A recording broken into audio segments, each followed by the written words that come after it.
Well, hello, good people. Mark Holmes here, and as always, I want to say thank you for watching, commenting, subscribing, and being part of the Joe Boo Sports Report. Without you guys, as well as you ladies, you know that this literally does not work. Oh my God, we got little Dallas Cowboys, and we got Jeff Lee. My name is Jeff. Early here, watching what we term as paint drying. Literally, that's what this is, watching the combine. It's like watching paint dry. Let's be real. This is just glorified workouts. But hey, it's something to do on a Saturday afternoon when Good afternoon, everybody. Here we go. Day 3. 65 degrees outside, where we should be outside walking around, getting some exercise, but we're here. And I'm going to be here with my buddy, Game Time Bryan. And before we get to it, let's take care of my good. Well, we'll get back to sleeper. We've got all kinds of shit going on with the Dallas Cowboys, and I'm going to get to my buddy Game Time and get his take on it. Jerry Wayne Jones seeming to be kissing the ass of David Mulligetta, as well as all of the agents, and the Dallas Cowboys having a sense of urgency to do something, and the Dallas Cowboys flipping triggers left and right to get some cash. They're getting that. Pray for our military personnel. Absolutely. It seems like we're at war again. All right, so let me get my buddy Game Time in the house. Okay, Jimbo, thanks. Hit the like. Yeah, hit it now. Make it easy on everybody. Hit that like button now. That like button. So what did I miss with the combine? Well, as soon as Mark's available, we'll get him in here. Let's see. I know he's doing. What's up? How you doing, man? I'm doing good. Running. Literally walked in the door 5 minutes ago, and we are live. Man. You know, walking. Today is one of those days that we shouldn't be sitting here. It's 65 degrees out here right now. It is sunny. It feels beautiful. Like spring, and it's like, we're in here watching paint dry with the combine. Yeah, we're looking at quarterbacks and wide receivers and things that, shouldn't be anything we're really looking at unless they happen to just fall to us like CeeDee Lamb. But, what do I know? I'm a guy with a day job and a voodoo doll. How about you? What's going on with you today? Well, normal guy says, Jeremiah Love ran a 4.3. 4.36. Again, he's an explosive running back. But I'm doing good, Mark. Again, we got a lot of news. Dallas is created a little bit of cap room. This is just the tip of the iceberg. I'm sure you're on it more than I am. Yeah. Can I just get the tip? Fill everybody in. Just get the tip.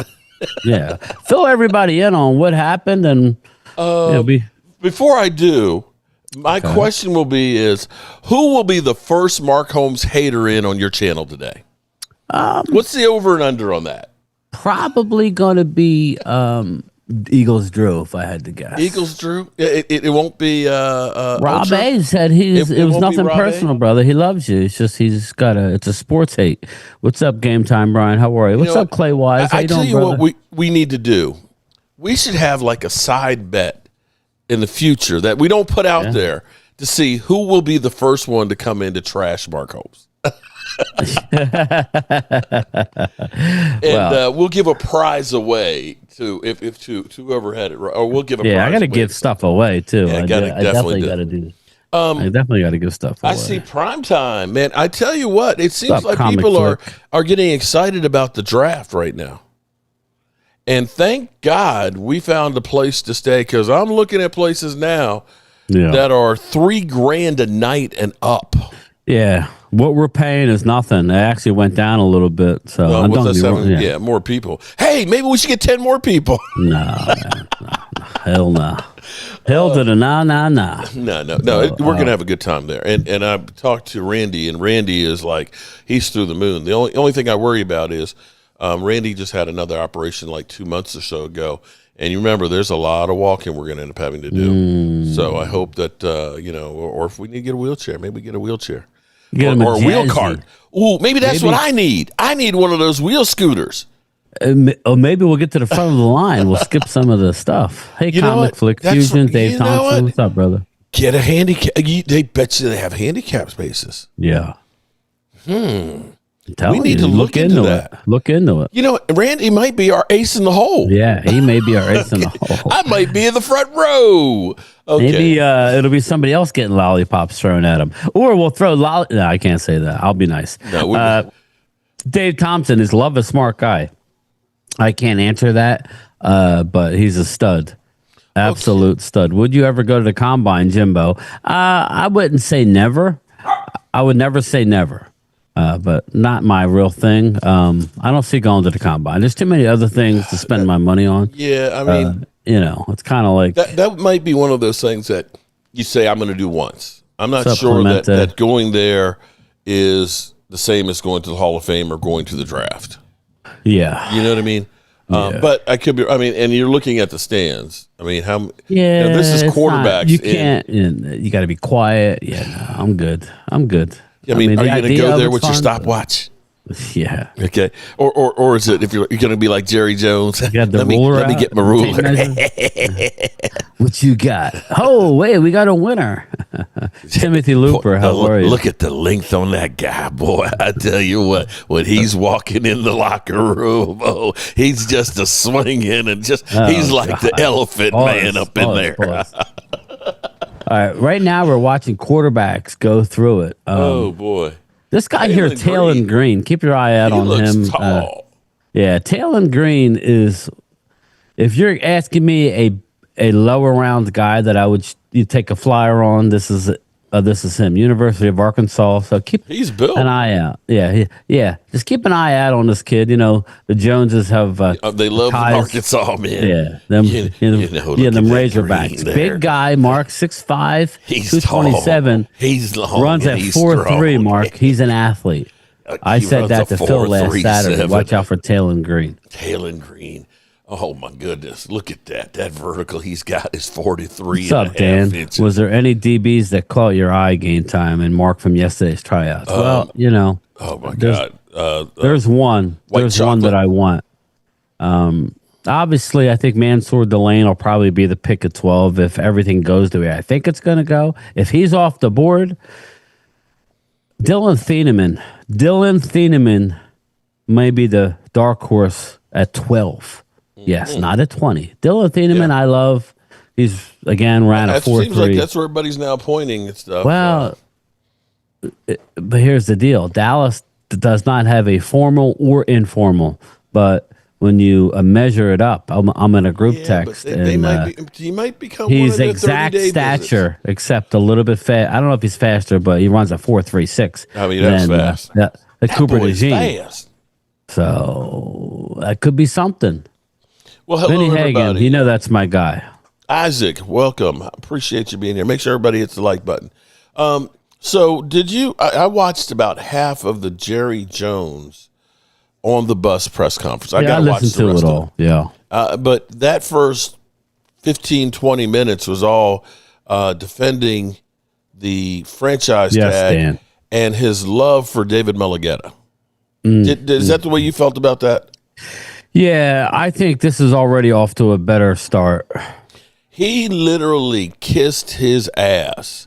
You know, I ain't got nothing wrong with, David Mulligetta, he's doing his job and things. And it had nothing to do with David Mulligetta. We had to look at Micah and say he was just going to be too expensive. And when we figured out what we could get for him and things, that we had to make that move and stuff. But, I've actually never met the band and all that, but we look forward to the negotiations. And I've been talking to George Pickens, and George, I can't think of the Dallas Cowboys without George Pickens. And he's going to be a Dallas Cowboy for a long time, and we going to spend some money. We going to get this contract done. I was just like, I like that. This was totally different from last year of David Mulligetta. I don't know that agent. Who? He was like Cilio.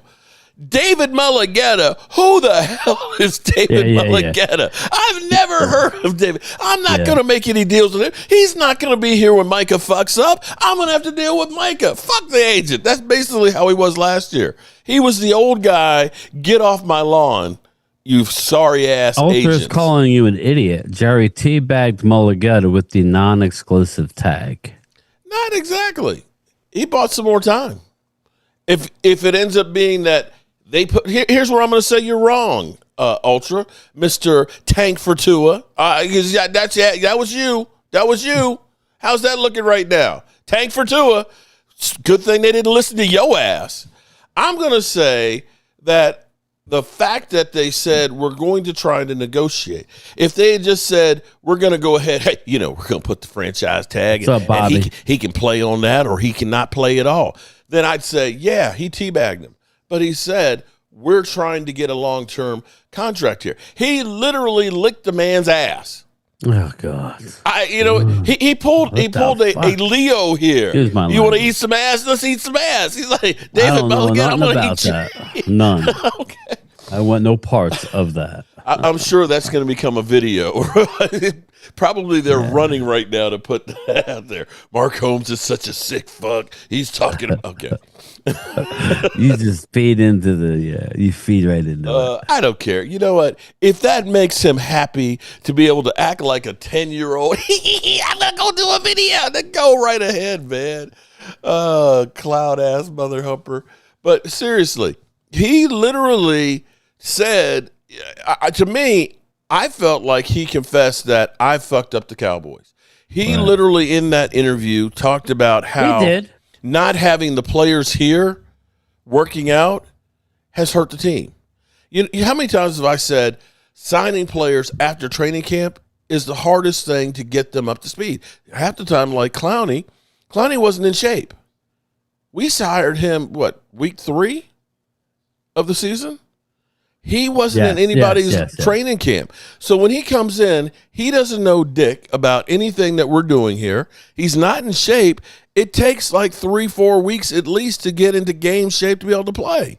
You could see the first half of his season where he had, like two sacks or so. He got 6.5 the second half. What if he had been there all off season learning the system, be it a piece of shit one, and in shape to start the season? You can't go through and have CeeDee Lamb not there all of training camp and think that doesn't affect the offense. So, yes, he's 100% right. He has also hamstrung the team. For Everfuss, who sucked anyway, you didn't make his job any easier bringing in, having 3 guys coming back from knee injury that are counted on and getting rid of the best player a week before the season. That's Jerry. That's Jerry fucking up the team. I'm sorry. Did I go on? Did I pull a Momo? No. I'm listening. I'm just doing my research while you're talking. Hey, Bryan, can I ask you something? Yes. Okay. No. Can I ask you? Can I ask you? Well, now can I ask you something? Well, you were just talking about, again, I believe Pickens will be here. Oh, okay. I know he's going to be here. That's my opinion. To a long-term deal. I think they get it done. I think they're operating differently. What I wanted to get to, though, is I'm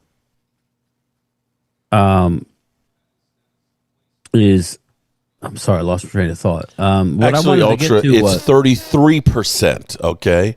33%. At least get the numbers right there. 33% of the non-Super Bowl years has been with Dak Prescott. I will give you that.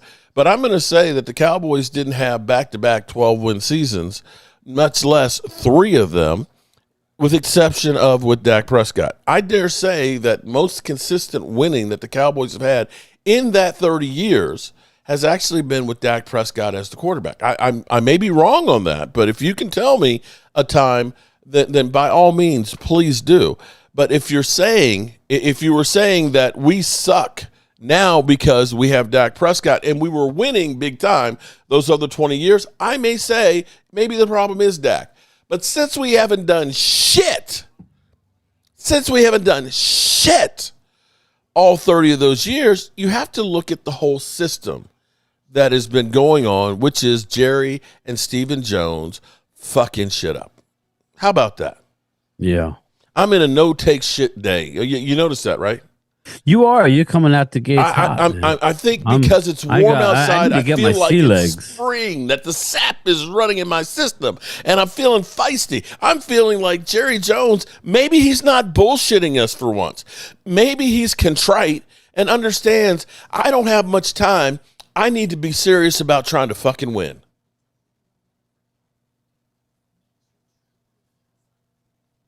Well, again, what did they do today? Again, this morning, what did they do to They're create? starting to flip the trigger. So here's what we got. They're flipping the trigger on Dak Prescott. That's $19 million. I'm sorry, Right. $30.9 million.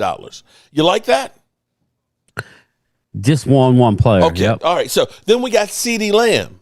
That's $19 million. You like that? I do. Then we got Tyler Smith. Tyler Smith Again, is, I believe, $18 million.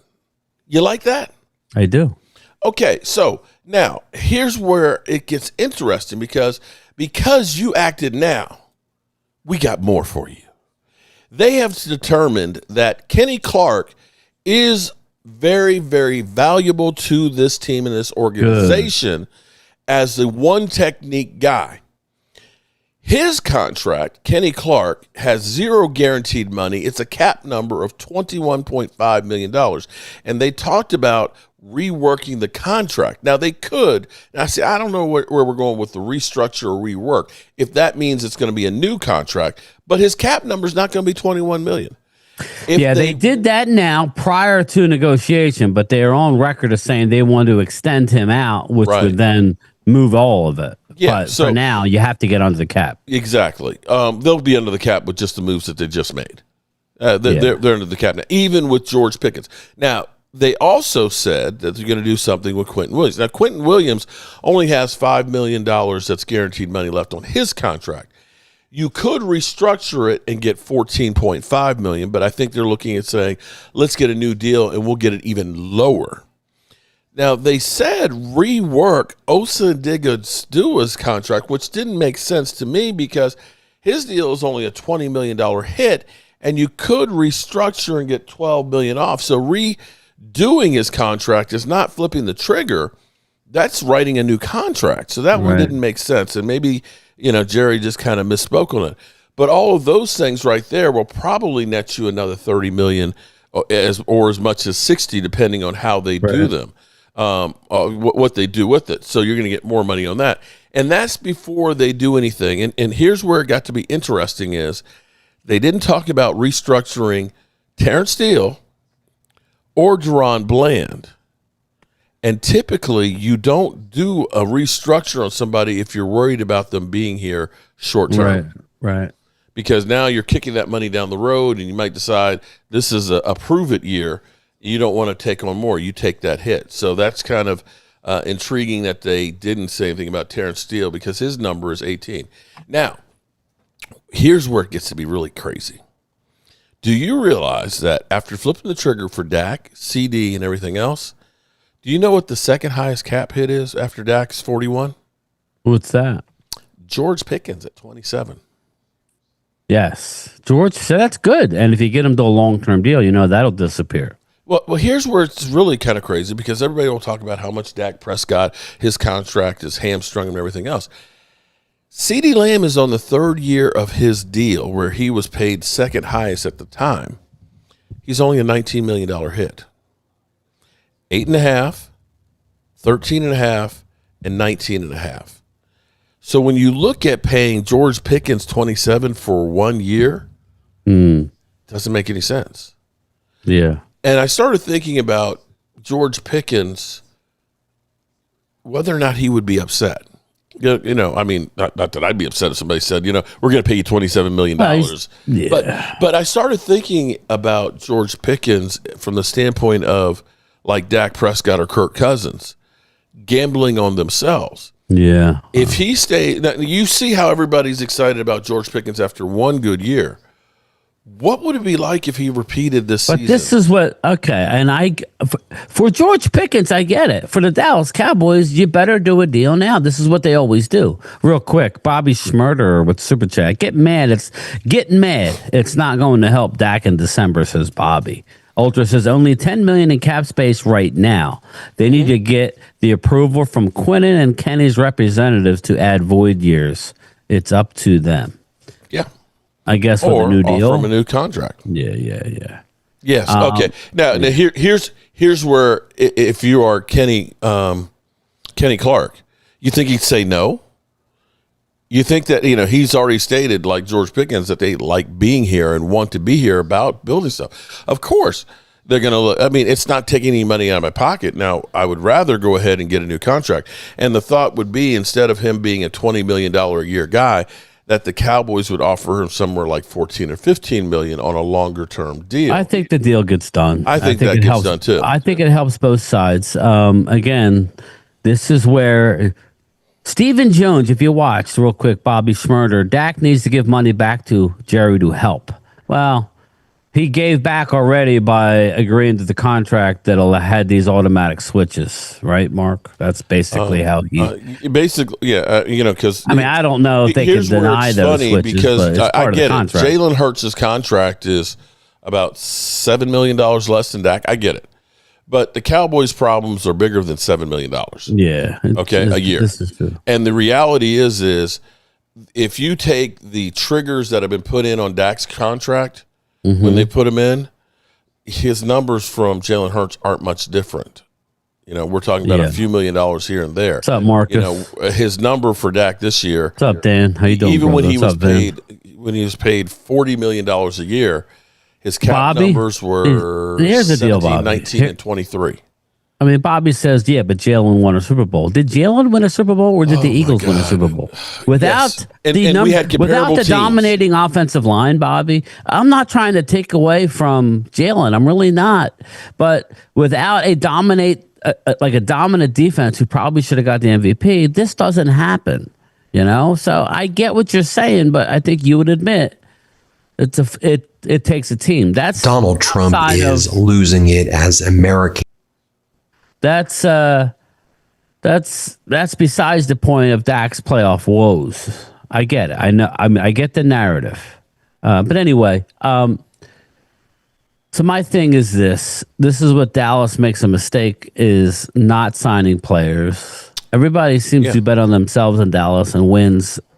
But Stephen Jones made a comment in his interview. He said, we have acted in error in not, getting some of these contracts done sooner. Yeah. Right? And we've been talking about that for quite some time. And in Ultra, you could say, well, it's Dak's fault. No, again, it's not his fault that they decided they weren't going to pay him after 3 years when he was literally only $680,000 a year. If you were going to sit here and say they couldn't do anything, then why the hell didn't they do anything for the first 4 years when he was dirt cheap?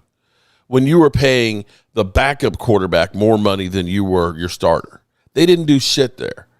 And had they gotten that contract done after year 3 and not franchise tagged him, we would have been in the cycle a lot sooner. We wouldn't be anywhere near $60 million. It wasn't Dak Prescott who decided to franchise tag himself twice. That's the Cowboys' miscalculation. Yeah, Dave Thompson's right, Mark. He says, it triggers and flipping switches. The player gets more cash up front to spread the cap dollars. Why would a player not want that? Yeah, again, he's not talking about flipping triggers and flipping switches. We're talking adding void years. Again, that would be a new contract if you're doing that. Yeah. That you're not going to add void years to an expiring contract. Yeah. It would be them making a new contract with them. Now, we are watching the Combine, everybody. We got a little bit of a late start. Please tell me, how did Ty Simpson look? Did quarterbacks throw or not yet? Probably not yet. They're probably waiting for a little bit later for that. Yeah, they're probably giving him a rest because quarterbacks can't get stressed out. We need Ty Simpson to kill it today. We need Ty Simpson to kill it to possibly move ahead of Dallas as far as being a draftable prospect, or as a possible trade down if somebody wants to use us to move up and get ahead of Pittsburgh for Ty Simpson. So but yes, that's all. I want Pickens on long-term contract, but they should not break the bank. Marcus, I think it'll be cheaper than what people think. How's that? But it'll still be CD. He's getting what CD's getting. I don't see a world where he makes less than CD. You know what? I'm going to say this, and maybe it's controversial, or maybe it's not. I would rather. Now you tell me which is a better one.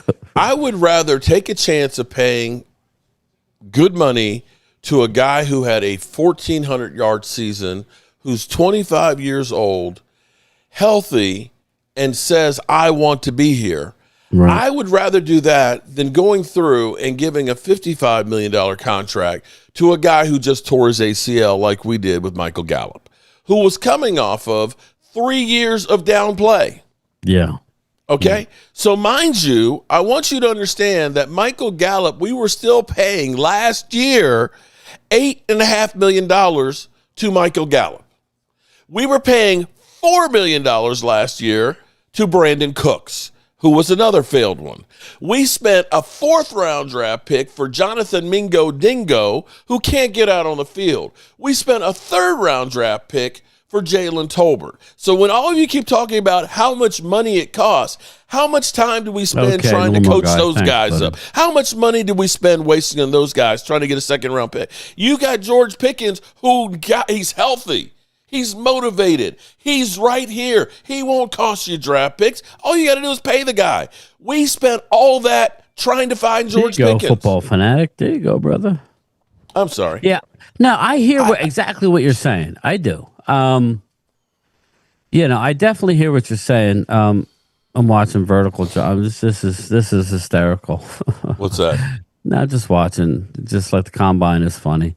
I'm at ads right now. Yeah. Well, I have it on like one of my things. I have a little box that has it live. Bills need wide receiver help, but they can have cap issues. Yeah, I don't know. Everybody's saying Bills. I don't know if they could fit him.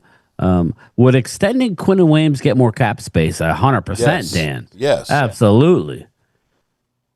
If you extended him, depending on the contract, you'd go from probably a $21 million cap hit to probably, I mean, think about it. I'm not sure how much he would get, but let's take CD's contract, who got $34 million a year, $8.5 million the first year, $13.5 the second year. Right now, Kenny Clark and Quentin Williams are both $21 million hits. If you just do those two right there, you're talking about $25 million. But I still say the low-hanging fruit is getting George Pickens done. Dave Thompson from 27 to about 8 or 9. Yeah. How is Dave this? Thompson said they offered Dak a contract during his 3rd year. He turned it down. Yeah, but we don't know the details in the What's up, contracts either. You know, here's what I will tell you with the Cowboys. You always hear, just like Jerry was with Micah Parsons, we offered him a deal that would make him the highest paid ever. And they said, well, how much is it or how would it break down? He wouldn't give you the details of it. Now, it's easy to kind of it's like this. Let's say Game Time and me have a fight, right? And we're mad at each other. And everybody's going to Mark. Hey, Mark, what happened? I'm going to tell you my side of the story that makes me sound good. Game Time is going to talk about his side of the story that makes him look good. You're not going to exactly say, well, you know what? I egged him on. I told him that, mailmen are just crazy fucks, man, and about ready to go postal. You're not wrong there, though. Okay. That's the issue. So Jerry Jones is, of course, going to come out and say, well, we offered him a contract. Well, was it a good contract? It might have been a piece of shit contract, but you could say I offered him one. Well, how much was guaranteed? Well, we offered him a contract to make him the highest paid. Well, how much was guaranteed? We offered him a contract. Hey, you missing his. We offered him the highest paid ever, but you didn't get the details. So you're getting one side of the situation, kind of like the Brandon Aubrey, where we heard, they offered him a contract of $7.5 million, and he said he's holding out for $10 million. And then we have people coming back saying, well, actually, it was like 6-8. And it was before the season, and they actually haven't negotiated. So be careful what you hear and believe. Yeah, right. This is per Mike Florio. Cowboys will clear plenty of cap room by kicking the can on big contracts. Which is Eagle-esque. Which is not even addressing guys that may not be here. Yeah. Again, those are the easy ones. Todd Archer of the ESPN, the Cowboys will create $66 million in 2026 cap space by performing an automatic restructure of Dak, CD, and Tyler Smith. Already done. Bang.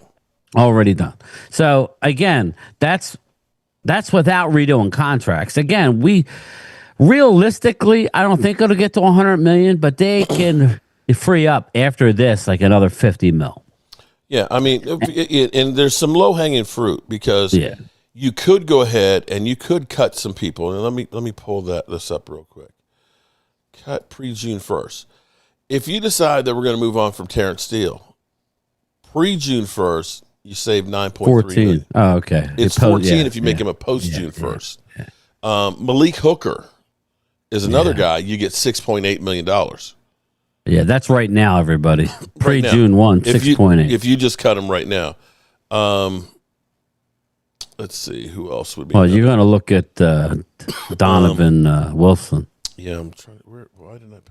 Where's Dono at? Hell, you can cut Jonathan Mingo and save 2. Yeah. Where is Donovan Wilson? I don't see him either. On there. Maybe they've already. He's already a free agent. He might be a free agent. So yeah, he's a free agent already. I forgot. So yeah, I mean, I think that's why I said you're really going to need to extend these players to create a nice amount of room. Right. If you don't restructure. Yeah. Hell, you can save almost 2 by getting rid of Schoonmaker. Scooney. I'm not saying that you should, but I'm just saying. But those are 2 of the bigger ones, or the bigger ones would be Hooker and Terrence Steele. But if you decide that you do want to keep Terrence Steele, you could restructure him and cut his number in half too. And what I would say, and it seems like maybe this is the plan, is still looking. A lot of the numbers, Mark, none of the numbers that have happened are in yet, just to let you know. George Pickens is. I'm talking about in over the cap. Oh, yeah. Well, no, over the cap, they already have Javonte Williams and George Pickens in. No, but none of the restructures yet. No, not yet. No, that's not there yet. Bobby Schmurder, Dak said he doesn't play for money. Remember that. Yeah, well, you know what? I would. Okay. If I'm out there and having literally my ankle snapped, having my thumb broken and put a pin in it and coming back and playing and shit, okay? Seeing guys like Witten having a lacerated spleen and signing a waiver that if you die on the field, we're not going to hold the Cowboys responsible. Wow, look at that jump. You're going to pay me. He went from a 4.42 to a 4.36. Ooh, that's good. Interesting. Ultra, Dan, don't see it with him. They can move on from Jake, Bland, and Steele in 2027. Yeah, and I brought this up. Have they kicked the can down the road for anybody yet? Farm Boy this morning, they created $66 million. Right. So they're about $10 million under right now, but again, they could easily get another 40, 50 under. Easy. Yeah, Ham off the bone, says Bobby. Hammy off the bone. They've already talked about 3 of them that they're going to definitely do to get some more. So and reality is they don't have to do anything else right now for the season, with even currently with George Pickens being franchise tag. If you're doing these things and have a sense of urgency to do it now, that says that you're looking to do something in free agency. Right. That's what it says. There's no other reason. Typically, the Cowboys literally are on vacation the first week or 2 of free agency. Your draft class is going to be under $10 million to pay them as far as cap hits. So this says we need the money because we are going to be aggressive. Agreed. And right now, just jotting it down, George Pickens counts for 27.29. If you second highest get cap a hit. deal with him, what are you dropping at to, realistically? 8.5 if I'm getting him CD Lamb's contract. So let's say $9 million. Mm-hmm. $9 million. So you're going to save, let's say 28. You're going to save, what's that? Minus save 9, about, $19 million. So that's 19. That's a lot of money. Just that's for one player. 19 mil for Pickens. Okay, let's go to Quinnen Williams. Right now his cap number is 21.6. They are talking about extending him. What's a realistic number that he's gonna count against the cap year 1? What, George Pickens? No. We just said we're saving $19 million on Pickens. Quinnen Williams Quinnen Williams probably about the same, really. I would think. So if it's around, I would think it would I'm be thinking actually, around 14, something like that. No, I think it would actually be lower than that. If you get Quentin Williams, I'm saying his cap number now is 21.6. If we I would think redo that his you deal, get what are we him going to? probably. I would think that he's going to be if let's say 30 million. Is that crazy? I mean, Jalen Phillips are talking about 28. No, but I'm saying what I'm saying is what's going to be the cap hit year one? Cap hit's probably going to be about 7. Okay, let's just go 8 to be funny. So 8 million on Williams, and the last one is Kenny Clark. Okay, Kenny Clark, he's probably sitting at about 6. Okay, so 6 million. So right there, just doing 3 contracts, you save 19 and 14, 19, 20. That's 35. That's 34 million. 19. And they talk about doing Osa as well. 33 million. $33 million. Osa, they just flipped the trigger, didn't they? No, they did not. They said they're going to that's where I said it. Okay, Maybe so they misspoke. 33 million right now, just by doing those 3 contracts, not counting the 10 million that we're already under. So now you're talking about 43 million under now. The draft class is going to cost you 10, so you figure 33 million right now if we just do those 3 deals, which they're on record of saying they're going to do. So now you talk into like what you're going to save. So you could redo Jake Ferguson's deal or flip a switch on him. You get almost 5. So, like I said, Malik Hooker, you could save right now. You could save is 6.4 or 6.8. So post June 1, Malik Hooker is the same thing, 6.8 million. So you might see Hooker bye. Maybe Bryan Anger, maybe the punter, maybe. I don't think so though. But see, if you get a long-term deal, even with him, because their tender is like a tag, it's a hard number. So if you end up getting him a deal that's $10 million a year, it's like Javonte Williams got $8 million a year, for example. His cap number is only 3.9 this year. They want to know if Bland has any triggers. Well, you could definitely move it, but why? He was a little bit. Again, it's a little sketchy with that one. No, it's still. Bland does. Here's the thing: is and it's key that they didn't say we're going to flip a trigger on that one. You can restructure his contract. Omar Cooper and cut him from $17 million to $6.5. But here's the problem with Deron Bland is Deron Bland going to be healthy? For next year, this year. That's the problem. He might end up being this year like Diggs, and you decide we got to move on. I don't think so because it's not a knee. But that plantar fasciitis, though, man, he's been dealing with that for 2 years now. Well, no, he's got that. He's got that 5th metatarsal that re-broke, basically. Yeah. So that's what that is like. From what I understand, the screw that they implanted moved and isn't solid, so they just have to put another screw in. So I'm not saying it sounds good, but it's very workable. It's not a ligament. It's a bone. Bland's contract has 3 void years, but with his foot, I'm not touching it. Yeah, I agree, Ultra. And the same thing with Terrence Steele, because Terrence Steele, is good. If he were as good a pass blocker as he is with run blocking, you'd say great, but he is literally the exact opposite. He stinks at pass blocking. Yeah, it's to fix the screw. I had that same surgery. Again, I had a 5th metatarsal. Sometimes the screw works its way loose or bends or fails or whatever. He didn't re-break the bone, but it's very hard. It feels uncomfortable. It feels like you're about ready to break your foot with every step. So where are you going to get the $100 million if you don't touch Bland's contract? Dan, we already got 66 is what we're telling you. 66 was done today. You have to account that as part of it. 66 million was created today. So you add 66 and 43. You do the math there, Dan. And that's without touching anybody. Again, we were big time over. That's why this George Pickens, it's only 27.2. It's in Dallas' best interest to keep him long term. That's just what it is. Or move on from him. One of the two. The Holy least shit. favorable is to leave him on that. What was Tyler Smith? So Tyler Smith. Yeah, Quentin Williams, Kenny Clark, Osa. You would think they would move on. Is there any chance that we trade Osa?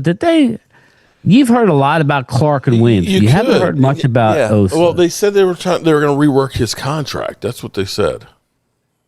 Now, how does he really fit in this new scheme? I don't know. That's a good question. It's a little bit suspect to me. Damn, this is crazy for a second here. I'm looking, I get all the trolls, okay? I get Lead Commander who's in here. What's up, Lead? Lead Commander, he's talking about pushing stuff into the future and things, and I thought I would try and bitch slap him and stuff and say, yeah, well, your team puts stuff in the future too. To give you an example, the Eagles in 2029, their cap liabilities are $294 million. All right? 97 and Jalen Hurts, 29 and A.J. Brown, 22, Lane Johnson, 35, Jordan Mailata. And it just goes down the line, right? You know what the Commanders' numbers are in that same year? $8.5 million. Damn. That's it. They got Laramie Tunsil will be a $3.6 million dead hit. Terry McLaurin will have a cap number of 8.5. That's it. So the Commanders in 29 are only on the chain for $8.5 million versus $294 million for the Eagles. Wow. Oh, shit. Oh, is that crazy? It is. Wow. So basically nobody's got an extension on that team. Nobody has any kind of job security or extension beyond, a year or two. If I look at my Cowboys, we're only at $80 million at 2029. So we're right now in a lot better shape, which would be Dak Prescott in 29 would be a $10 million dead hit. If he's not on the roster, CeeDee Lamb would be 28, and Tyler Smith would be 10. But that's crazy. So it is. When people talk about mortgaging the future, that is the Eagles. Now that's going to change, of course, with the triggers being flipped. But the Cowboys are a long ways away from what the Eagles are doing.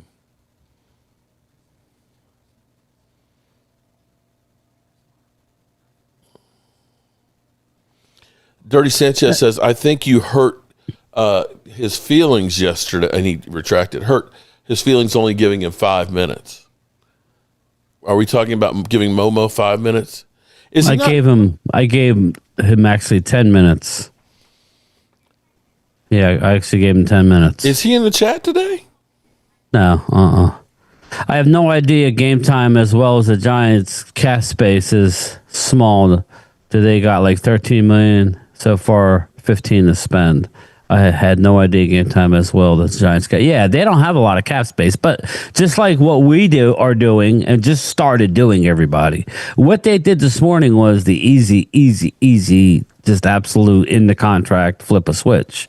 They haven't even tried. Contrary to popular belief, because every time Kansas City flips a trigger for Pat Mahomes, everybody says, look at Pat Mahomes. See, he's a team guy, man. He's giving money back, man. Not like whack-ass Dak. And it's like, people, it's a restructure. It's the same thing for Dak and him. Yeah, Dak can't say no to it. It's part of the contract. It's to all of them. Yeah. Ultra says Parker wants to keep Osa. Osa is expected to benefit from the gap and a half principle designed to create a one-on-one pass rushing opportunities.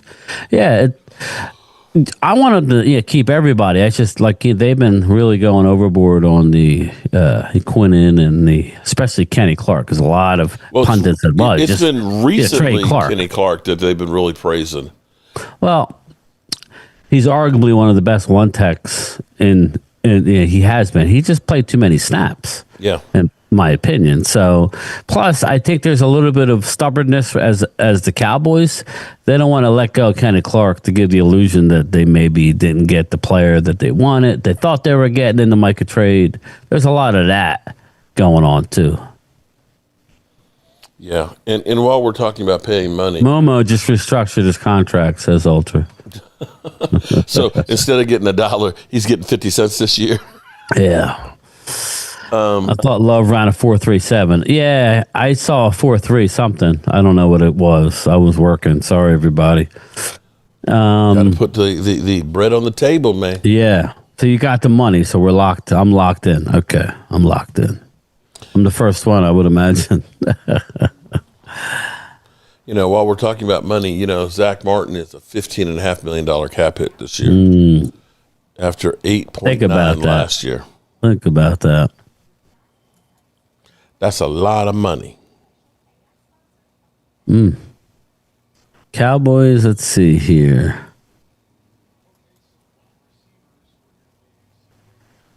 All right, we're getting the wide receivers workout. I guess they're going to save the quarterbacks throwing for later. I guess. You want a cheap quarterback. Okay. You want a cheap, good quarterback. There are plenty of cheap quarterbacks out there. We've had some. Cooper Rush. What's his name? Shit. We traded 4th-round pick for him. Bust number 2 in the NFL. We had Andy Dalton. That was a cheap quarterback. Jerry Jones is at it again. Andrew says, GP, does he want to play with the Cowboys? He said yes. Now, according to Jerry Jones, he's very excited about returning and didn't seem, if you're going by the Joneses, he didn't seem upset by the Cowboys franchise tagging. And I think we were talking before we got on the show. I was like, Trey Lance, thank you very much, Cowboys fam. I have a tendency to forget people that didn't work out real quick. Maybe it's just I want to forget them. But if you're George Pickens, you can look at it like Kirk Cousins, who, gambled with the franchise tag and is top 5 all time being paid. Right? Yeah. You can look at Dak Prescott gambling on himself and getting paid big time. If you're George Pickens, this also gives you the chance to say, as everybody says, well, the Cowboys don't really know about George Pickens. Well, maybe George Pickens doesn't really know about the Cowboys. It might be, I could take $28 million or $27 million right now, and if I decide I want to walk and go someplace else because they're not really about anything, I can. And I'll probably get more money next year. All I got to do is perform like I did last year. If he has another, say, 1,300-yard season and 8 touchdowns and doesn't cause any problems, what do you think he might be worth next year? Yeah. It might be $50 million by the way the salary cap moves. See, most people Game don't think time. about it What's that good? way. Moret, how are you? You got Moret in the house. What's up, man? He's a developmental linebacker. I can see him falling for us, even though he was a workout warrior. Who we talking about? Oh, no, Game time. I was watching Brian Broaddus and Vach. Oh, Sonny Styles, but I still feel he's a project linebacker. Sonny Styles? He hasn't played linebacker green dot for a long time. He could get washed from plays. Yeah, I said he wasn't perfect yesterday, and people kind of he took offense to it. Well, again, I love him, but he's going to move up. Those are the people that Momo was talking about yesterday who think that the combine is the be all end all. That what he did, because remember when Clowney, ran what 4.5 or right? No, at the time it was just like blowing what any edge rusher did. And you looked at all of the publications saying he's going to be a perennial all-pro and he's the can't-miss player. You're looking at a guy who never had a 10-sack season. Yeah. Lead Commander, Mr. Holmes, can I get the T-shirt I've been asking you about, sir? Lead Commander, I can't remember what shirt that was. You're Commanders fan, so is it my team is ass? Is that what it was? I can get you one of those. In fact, when Tracy comes back, I'll tell her to make one. I'm a Commander fan. My team's ass. How you doing today, Holly? Film is more important than combine, says Cowboy fan. It is. I agree with you, man. I would definitely agree with you. Definitely agree with you. I wanted another point from Jerry Jones that I meant to talk about more than I did. But one of the things that he said when he was talking about more of a sense of urgency now, and I think that this has been the philosophy, and actually when it did, it was just like the clouds had parted and the skies had opened up and the sun came out.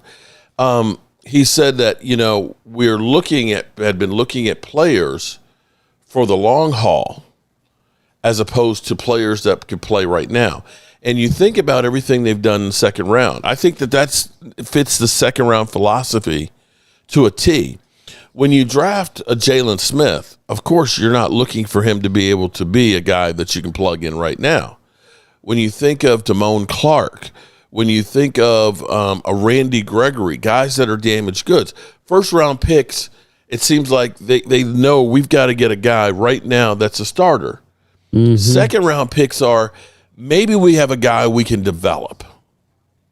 And down the road, maybe year 2 or 3, he's going to be a stud.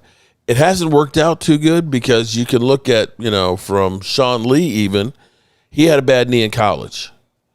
But he ended up being one of our better second-round picks. You can look at D-Law. You can look at who else in the second round? Well, we had Connor Williams. Connor Williams was actually pretty good. Mm-hmm. But when you start thinking about Randy Gregory or the Boss Man Fats or the Tristan Hills, those were guys that you didn't look at when we drafted them at that point and say, yeah, that's going to be a starter. They were guys that you said they have potential that we've got to develop. And so that may be a totally different philosophy than what we usually have, but we don't have a second round pick, so we won't know. That's what I wanted to talk about. It came back to me. First, let me get to Farm Boy. How much more cap space do we need? Pickens is already 27.25. We're 10 under. We just did the math, Mark.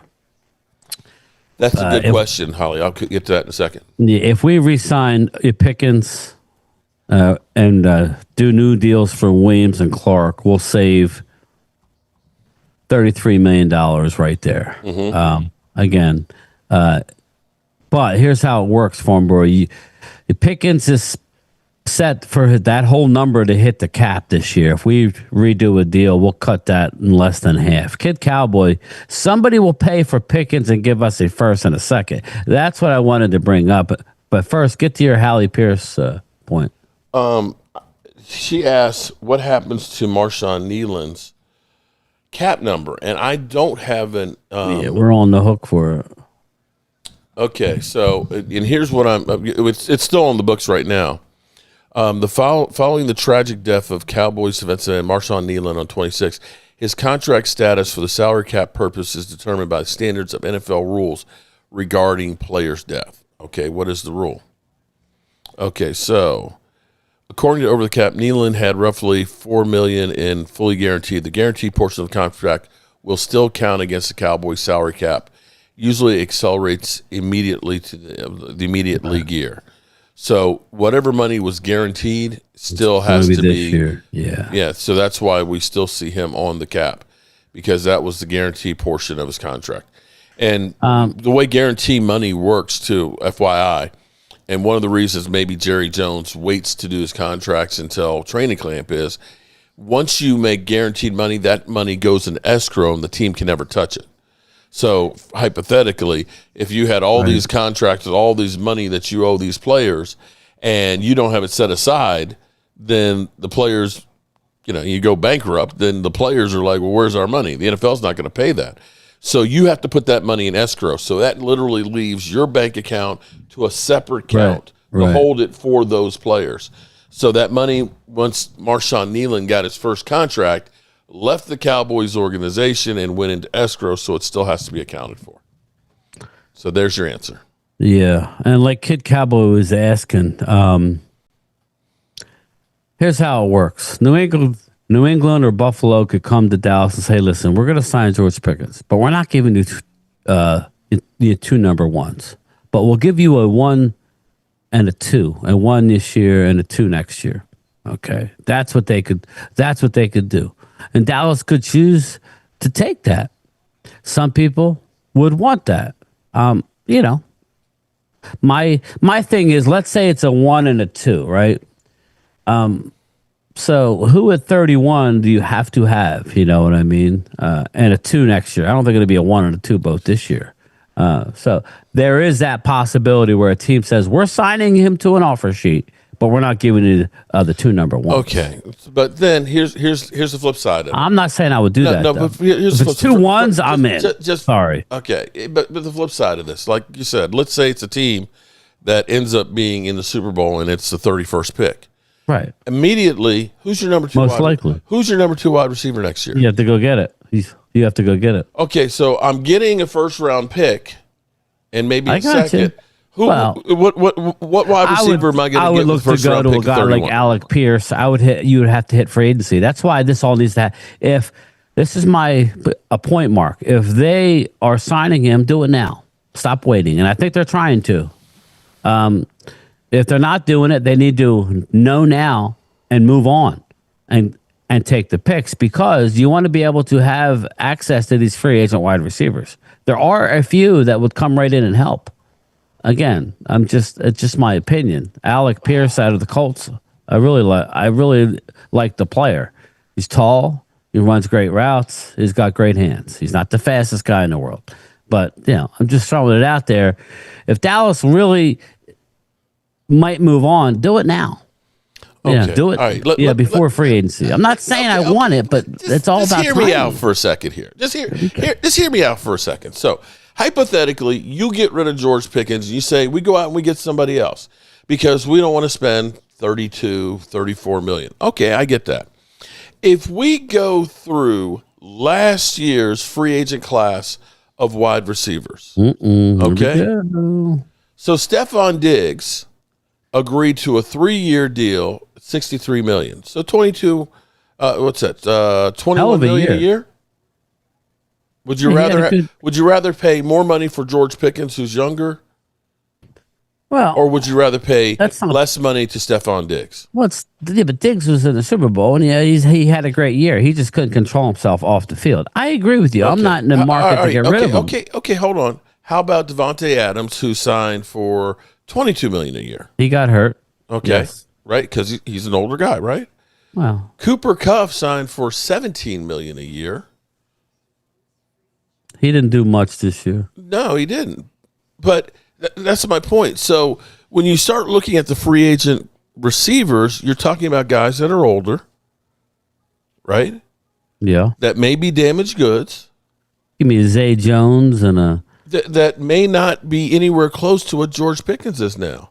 Alec Pierce is going to be 26 this year. Or Alec Pierce is a stud. Okay. Would you take him over George Pickens? No, that's not the question. Like, the question would be, would you take Alec Pierce and 2 number 1s over George Pickens? That's the question, because you would be getting a draft capital or a first and a second. I don't think any team's giving you 2 1s. I think it'd be a first and a second. Only the Dallas Cowboys are dumb enough to do that. Well, I'm not saying. I'm throwing it out there what it would be. I mean, Alec Pierce. I mean, he's a tall guy. I'm just saying. You asked me a question. He was drafted in round 2, 53 overall, right around where Pickens was drafted, in the same draft class, I believe. So I'm just saying. He's a free agent. I hear what you're saying, but there's a lot of receivers that were drafted in the first round. See the Eagles that didn't amount to dick. And there's a lot of receivers that are drafted high that don't amount to dick. How many is Dak, had Cooper, many of Dak them, and CD and Gallup, one and done. CD and Pickens, it would be different with Dak. Please make it make sense. Kid Cowboy, we had three 12 and 5 without Pickens post, man. Okay, so what's that mean? Yeah, but how many of them were with Amari Cooper, though, too? Kid Cowboy, 7-9-1. What more proof do you want? Well, we had a 32nd ranked defense, brother. People forget about that. The defense doesn't mean anything. We ended up 1 in the league in offense, 17 in the red zone. That could use improvement. I'm afraid that Pickens could be another Cooper, get down on himself during the game. Glimmerman, what's up, brother? And CD's not? Yeah, CD didn't in the playoffs. Whines like a bitch on the sideline too, like most receivers. Just the way it works. Yeah. You know, I don't know. I'm just saying. I'm not saying I want. You guys know I want to extend to Pickens long term. I'm just playing hypothetical. Okay. That if they don't, this is why, as a front office guy, you need to have these timetables in your head, and you need to have a plan. I'm sure they have a whiteboard, a off-season whiteboard. Do they not, Mark? I know at work we have a whiteboard. Okay, we have a whiteboard, and we deal with the employees on the whiteboard. We set, we set goals, just like in every organization. That's what you do.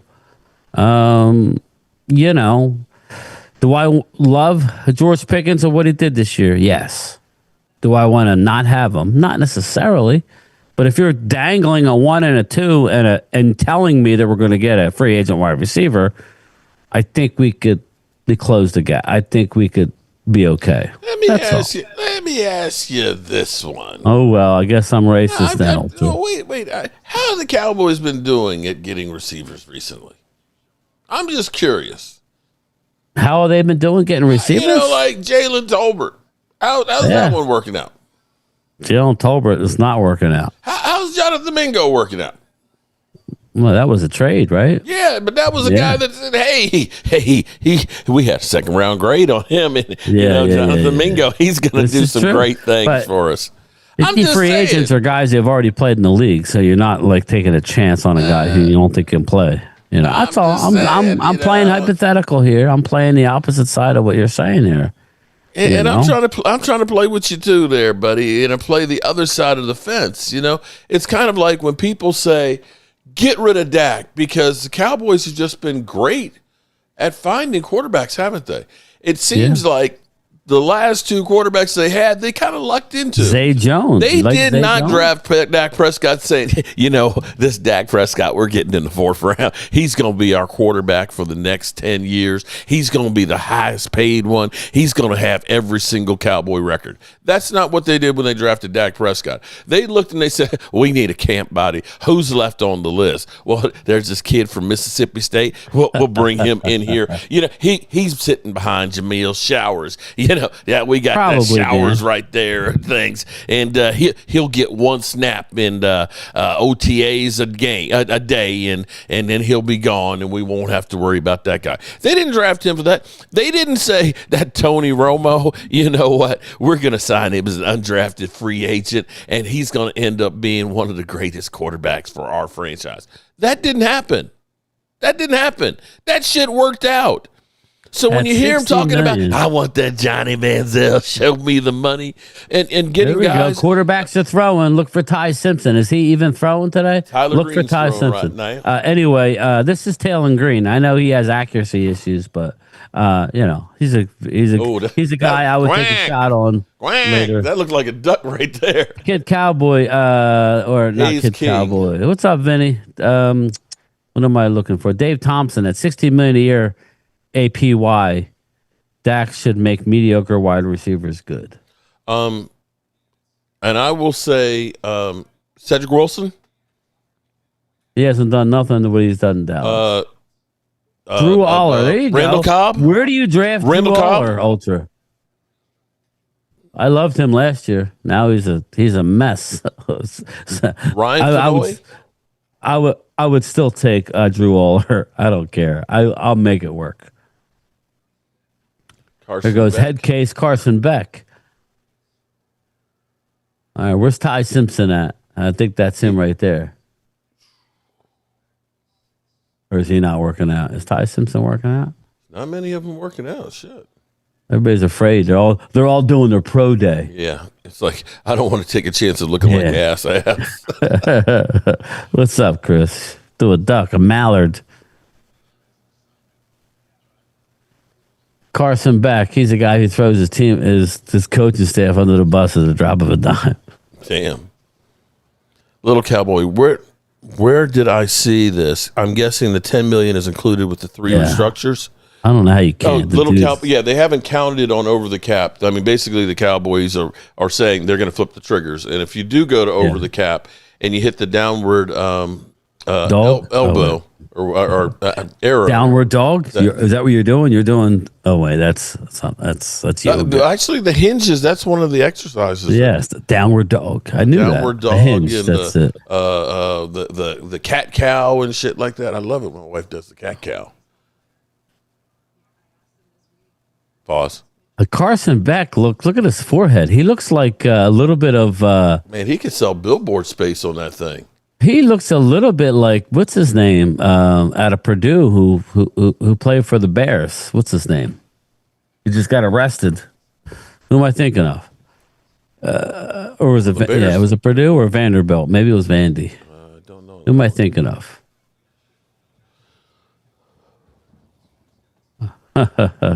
Guess Mallard is better than Hurts. INT. Yeah. Ty Simpson, quarterback, Alabama, the first round quarterback drafted since 1989. That would send shockwaves. Jalen Daniels. Ooh, that was behind him. All right, we need to see Ty Simpson. That was behind.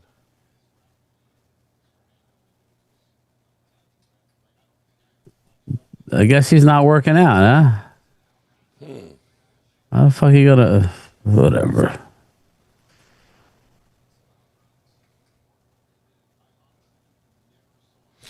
Cowboy fan, you can't use that as an excuse for Dak. You know that he's not allowed to have that. Cobb Cook's list goes on Dak's makes guys good. We never have a good running game come playoff time. That's because Dak sucks. That's why our running game is not good. Haynes. Kid Cowboy says you want a cheap quarterback. Yes. Drew all, yeah. Ty Simpson's not doing this drill, or maybe he's not there. Whatever. Drew Aller, sign him up. Let's see where Pro Football the Cowboys Focus has going him. for a quarterback late. They should take one every year. I actually agree with that. Rodas. If Nussmeier drops, watch that. Saw reports that he was throwing. Oh, I don't. Maybe not to. If he's not throwing now, I don't see it. Let me see here. QB. Carson Beck is back up. Ty Simpson 1, Nussmeier 2, 8. So it goes from, obviously outside of Mendoza 1. They got Ty Simpson, PFF around 36, Nussmeier at 83, Carson Beck 97, Cade Klubnik, no thank you, Drew Aller around pick 140. So, let's see here. See something here.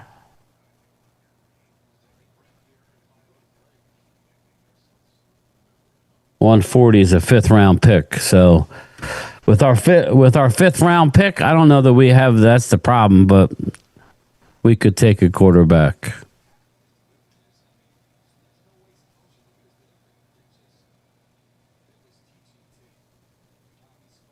So Ty Simpson's not a very big dude, though. He's 6'2". He's Dak size. A little skinnier.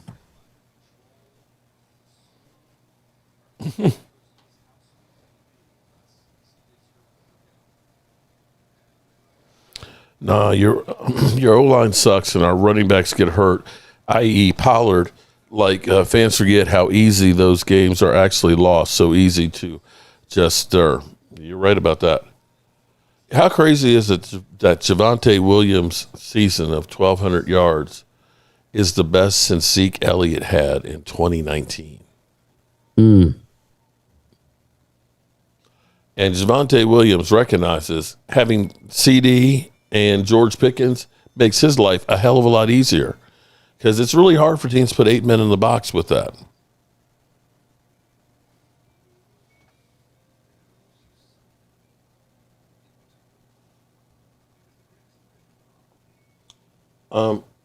Game time. I don't understand. I don't understand what's going on. What, the negativity? I don't understand how I'm not getting a whole lot of negativity. I was actually ready to fight in here and stuff, and He's ready to roll, everybody. I'm Light not him up. getting any. What happened? Did I swell up and scare people or something?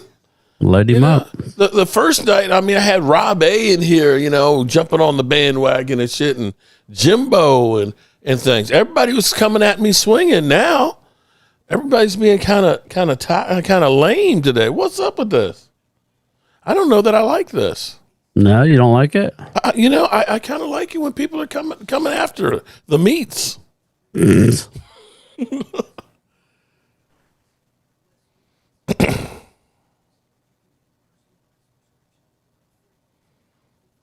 I mean, we've got, Ultra in here actually putting great commentary about some of the prospects and stuff and some of the issues with the Dallas Cowboys. Kid Cowboy, what do you mean I wouldn't read your messages? Joe, Nobody does anything. You said, messages. Kid, I read yours.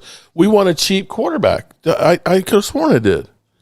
This team has been pathetic. You're right. My apologies, Kid Cowboy.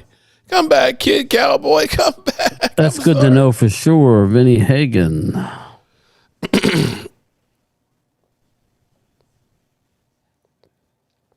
Cowboy fan says, Mark, I'm not mad at trading George Pickens. I want a defense first team. Well, I want a defense too, but I don't want to make it at the sacrifice of the offense. So Jalen Phillips is the fourth rated prospect. I mean, free agent. With 7.5 sacks. Am I gonna have to say Momo? This free agency class sucks, man. This free agency class is trash. Ain't nobody out there that's a baller.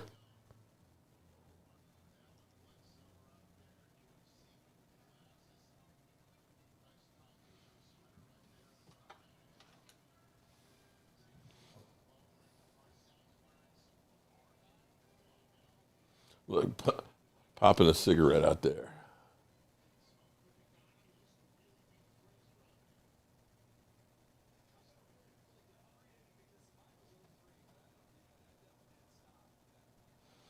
Holly Pierce says, okay, YouTube is being super sensitive again. What happened?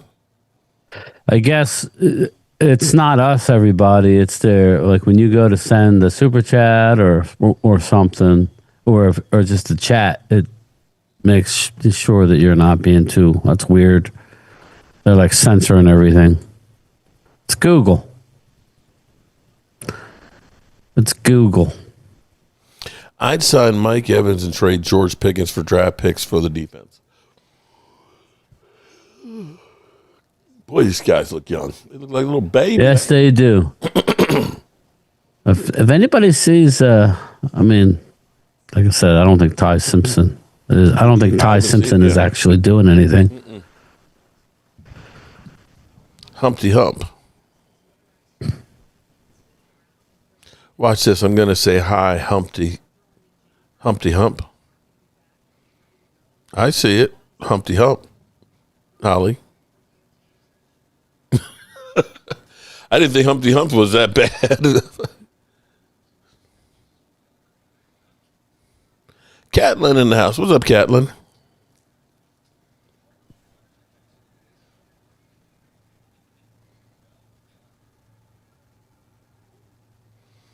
Not even just draft picks, proven talent like Max Crosby. Because, of course, with Max Crosby, the Raiders are always in the playoffs in the AFC Championship game, right?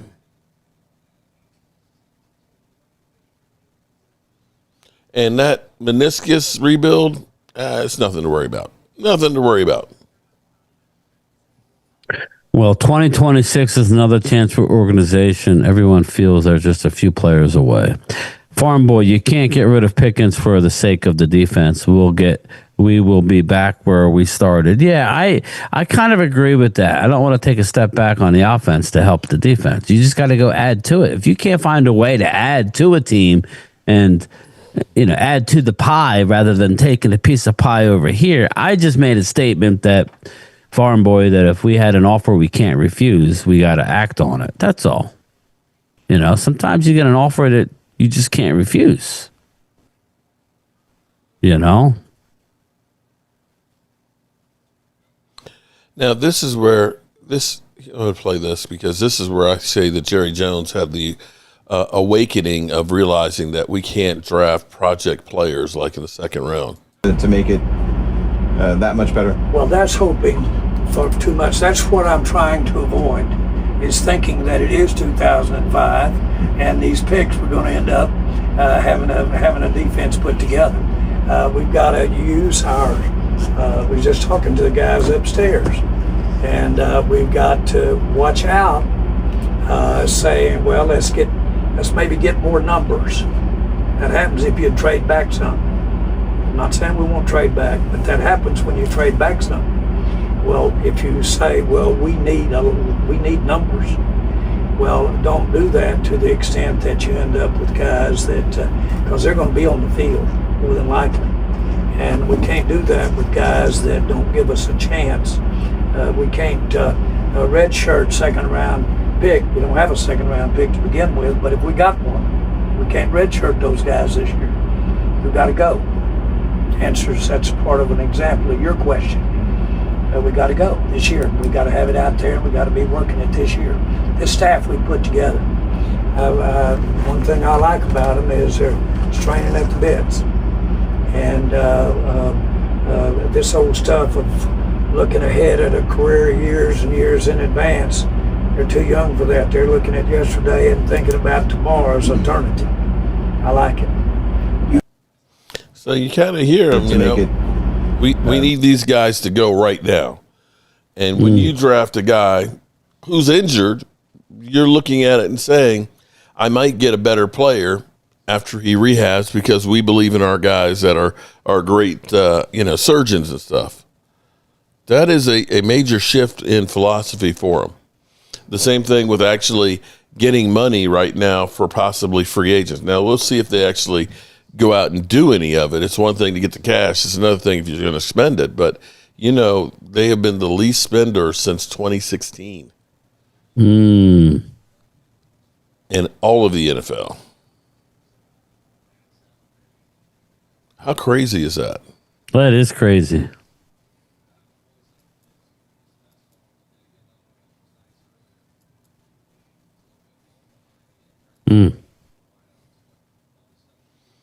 Anybody impressing you here?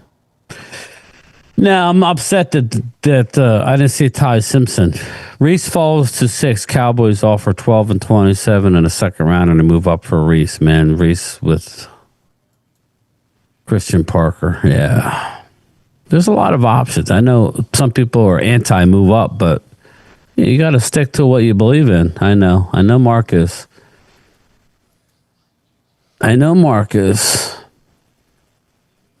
Let's see what we got here. Yeah, I want to Google it. I want to see.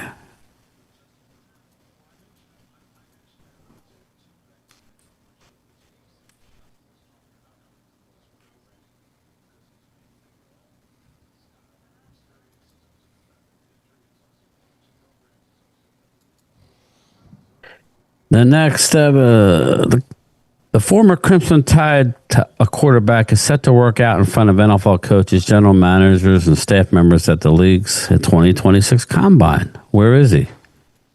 Yeah, he's not there. Unless he threw earlier. He ain't throwing now. I thought I saw him up there originally when it started. Yeah. And he had there was a pass that I was like, quack. It looked like a duck. You wonder if he had something kind of give on there and decided, I'm shutting it down. Yeah, I don't know. Does anybody have any news on that? It says 4 hours ago, he threw at the Combine. He's going to let it rip today, Jeremiah said. Ty Simpson injuries. That was 2025.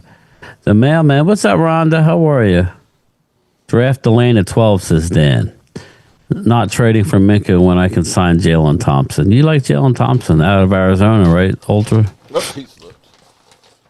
Good recovery. Huh. Yeah. Well, I guess leaving the Raiders, anything is better. Says Kid Cowboy. Farm Boy, first 2-round picks for a team that's upper 20s and lower 30s would not be worth a switch off. Yeah. Mark, I understand that. Carson Beck. Carson Beck. He's better than John Beck. What's up, man? What's up? Just leaving. Yeah, and you may be right, man. I mean,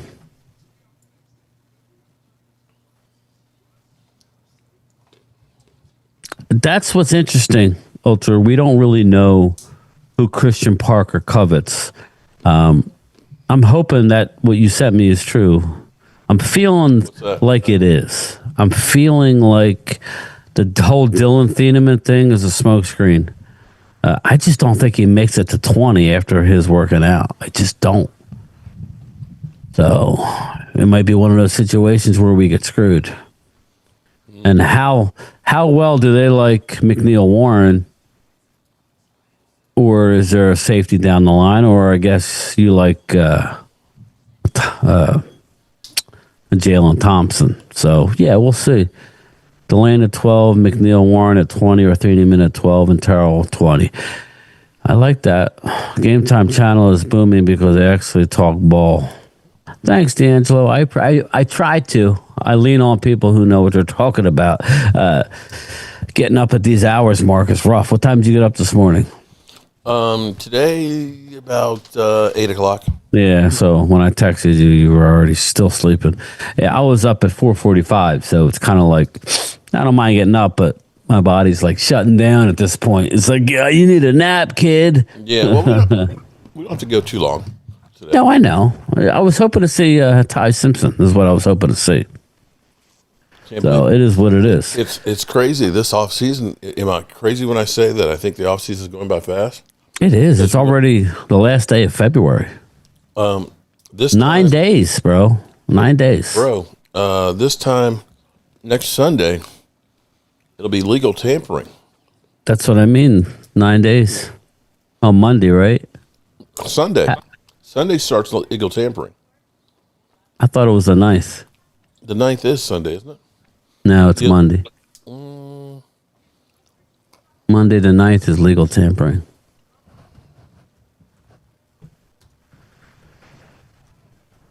The Game Time is a man. Thanks, Jimbo. Great content, not as a troll trash. No, Ultra, the real a thumper sideline, the sideline. I can't wait to see who we're into, Kid Cowboy. I can't wait to see who we are, who we're going to sign in free agency. Nakobe Dean, not only does it help the Cowboys, it takes away from the Eagles. It just does. He's familiar with the offense. You know, I mean, anytime you can have that sort of insight. If I said we get Nakobe Dean and we get Reed Blankenship, even though you can still draft a safety, you know, Dallas did say that they like. I was thinking that the 11th was Tuesday. Yeah, no, the 11th is Wednesday, I believe. It is. Okay. Because I took off work for that Monday. I might work a few hours in the morning, but I figure I'll go live around 11 on Monday. Yeah, so I said we could maybe do that if you wanted. Good teams that give up picks, the picks will not be good. Bad teams shouldn't give up multiple picks. Do you guys really think Pickens gets traded? KH, I don't. But you never know when a team is going to be stupid. And you need to have a game plan. That's all. But that's my only fear. You got to have a game plan. You got to be able to act at a moment's notice of a team. You got to, racist or not, the whiteboard needs to be used. The whiteboard needs to be used for, okay, if we get this, well, now we are, if I told you, listen, if I told you could sign a free agent wide receiver and you could draft, you draft,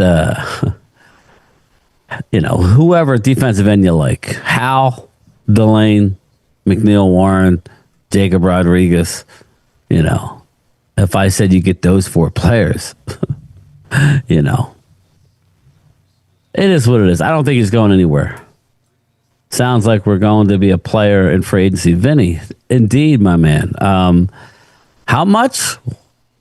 As much as they want to. I think they're listening to Christian Parker, man. I think they're listening to him. Can I ask you something, Game Time? Yes. Okay. So, Momo said that this free agent class sucks. So, if we're looking at the key wide receivers that would be free agents this year, take out George Pickens, Mike Evans, likely to hit the market looking for a new deal. Yes, I heard that yesterday. Okay. He'd be the number one. Number two, Tyreek Hill. No. Who has nerve damage.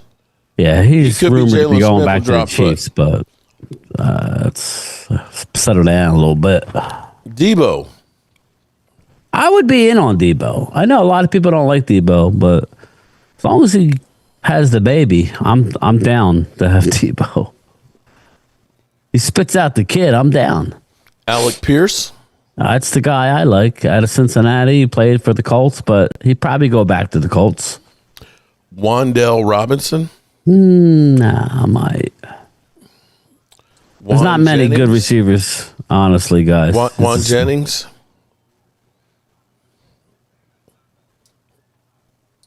San Francisco Juan Jennings. Okay. Yes, Juwan Jennings is a beast, but I don't think he's coming to us. He's going to get too much money, I think. And Romeo Dobbs, fathead. Fathead.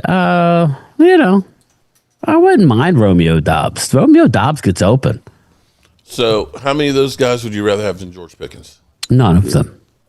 Okay, just checking, asking for a friend. But you have to say, if I said Mike Evans and a first and a second round pick, that's not going to happen.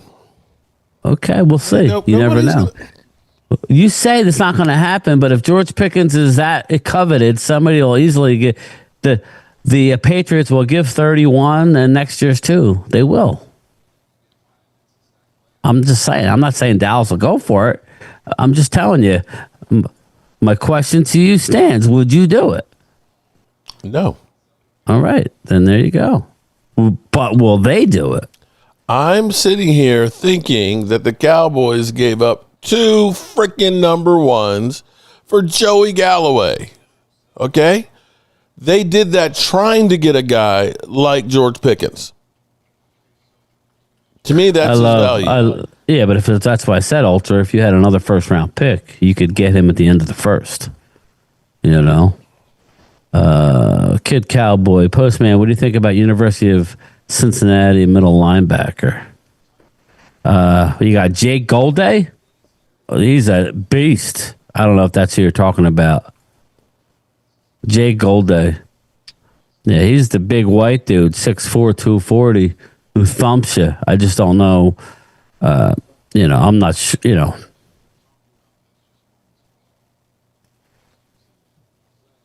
He's a big boy, that's for sure. They seem to like the smaller, more athletic edge rushers, and that's why I'm very curious to see what they're going to do with what's his name, Keldrick Falk, the edge rusher out of Auburn. If Dallas would even think about it, who knows, right? Right. Who knows? Love Rodriguez. Me too, Vinny. Quality over quantity, says Ultra. Carson Beck. Nice deep. You can't pick again until day 3. Dan, I know. Jake Golday. I like him, Kid Cowboy. But they could package some of those late round picks and move up. Yeah, but how much you really going to move up, Into day 2. Maybe you get a 4th. Maybe. It's possible. Or reach in the next year. But again, I wouldn't want to reach too much in the next year. Did anybody hear what's up with Ty Simpson? I don't have my volume up. Mark's anti-second round pick. So I kind of agree with Mark. I'm afraid of the second round pick. But unless it's a linebacker, I'm good with it. You know, Sean Lee, listen, you can't blame. Dallas took a flyer. Even as a matter of fact, Jerry Jones made a comment, everybody, on the bus about and Jerry made a comment about red shirt and guys. He already came out and said this year, meaning he ain't drafting a guy who's not ready to play. Mm-hmm. Little Dallas Cowboy, what up? You and Nick Eatman sound alike. Yeah, somebody, you know who told me that? Little Dallas Cowboy? DMV told me that years ago. I'm like, Ty Simpson just did the measurements, I believe. Oh, thanks, Comic Flick. So what happened? Stick and pick. I like that. Yeah, I'm not seeing anything on him. Looking up. I really want Dylan Thieneman, so I'm worried about 20. I don't think he makes it to us. Man, it's just amazing. You know, Eagles try and trade up multiple times to get Kenyon Mitchell, only to have Mitchell fall to them. Where did they get Mitchell? Jimbo, 23. We don't have shit happen to us. The last time something good happened was CeeDee Lamb at 17, right? Mm-hmm. That's probably the last. And then in the same draft, what's his name in the second round? You know, everywhere you look, Diggs. everybody said that he was going to be throwing at the combine. Yeah, he's not throwing. That's Zion Young. Yeah, Zion Young, that's another interesting name, Dan. Zion Young, edge rusher out of Missouri. The Steelers seem to really like him right now. That's what I'm saying, Mark. That 20th pick, you know, if we get blown up, you know, you might drop down a little bit to get that second round pick. That's why I was saying you got two teams that are going to be in the market for a quarterback, all right? Yeah. Two teams. You got the Rams who hold, the 29th and a pick in the third round. Right. Or Jets have 2 second-round picks. So you could drop down and get their sleeping. 2-2s. Where their coach is sleeping in the combine. Well, you know, maybe the deal's done. Alabama Ty Simpson had to regain 25 pounds ahead of the combine due to a severe case of gastritis. He was elite before his sickness. Nice. Jesus. Easy at 44 was the draft gods. I'm curious to see that, Ultra, how he's going to how Easy is going to fit in Parker's system. He seems to love the idea, meaning Easy and Christian Parker. Rams love Ty Simpson. If the Steelers want him, they have to move. Well, they could move to us at 20, right? Yeah. If he's on the board at 20, Ty Simpson, now we got a bidding war to get ahead of the Steelers. That's the thing. So I was thinking more along that line. But yeah, if I was hoping Ty Simpson would work out and be in the conversation at 12. But you got to make, you know, I don't think there's not going to be a player that we like at 12. That's the thing. But we'll see, man. It's tough. Rams are going to take Ty at 13. Oh, okay, I got you. You think they'll take him at 13? They have 2 first-round picks, right? They got 13 and 29. I think it's 13 and 20. Yes, 13 and 29. So, yeah, I guess you're right. I guess you would have to be willing to give up 12. That's the problem. Yeah. So if you're willing to give up 12, you would have to drop. All right. So what would be what would you get from the Rams to move up one spot? How about that? We drop from 12 to 13 with the Rams, and Rams have to throw us something. You know? I'm trying to remember what the Bears gave up when they moved up. Let me look at the Rams. Spot. Let's see. Rams. Okay, the Rams have 13, 29, 61. So if you're telling me we get 61, or would it be 93? That is the question. Overpay big time would be because let me see the difference in the difference between 12 and 13. The 12 is worth 1,200. 13 is 1,150. So that's a 50-point difference. You're going to overpay. So, but it would have to be 93. Dallas would get 93. Okay, you remember when the Bears moved up to get Mitch Trubisky? Yes. One spot. So they took their first round pick, their number 67 and 111 to move up one spot. Wow. So you can't look at the trade chart. So definite overpay. That was definitely happy with overpay. 61. I'll be okay with 61. Now again, that was Because the Rams have 29 and 93. So the Rams could afford to give up 61. They're not going to give both of their first, but I'll take 61. That's a bottom of the second round. Man, that was crazy. For one spot, knowing that they're taking a quarterback. Mm-hmm. Knowing that they're taking a quarterback, you still get the guy that you're going to get anyway. And then I'm on the clock again saying, all right, who's next? I don't know that there would be anybody at that point. That's the interesting thing. Me, a second-round pick, quarterback tax, football fanatic. Little Dallas Cowboys. Adam Schefty. We need starters. Do we go best player? Is there no linebacker but guaranteed guard you could get? So you want a guard, huh? A guard. QB, They love their interior. Guard. He's a guard. Luke Altmaier. Again. Ty Simpson's a no-show. I'm sorry. After all of the hype. Well, unless he hurt himself, I understand it. Whatever. No, a lot of people said that, he really only stands to lose throwing here at the combine. You think? That's what Matt Hasselbeck was. I was just getting greedy as a Cowboy fan just to pump up his value. Come out here and throw darts all over. Jackson Dart did it. Jackson Dart did it last year, Mark. Jackson Dart absolutely came out and improved his stock at the combine. Even against Momo's wishes. Sean McVay, Kyle Shanahan love pocket passers.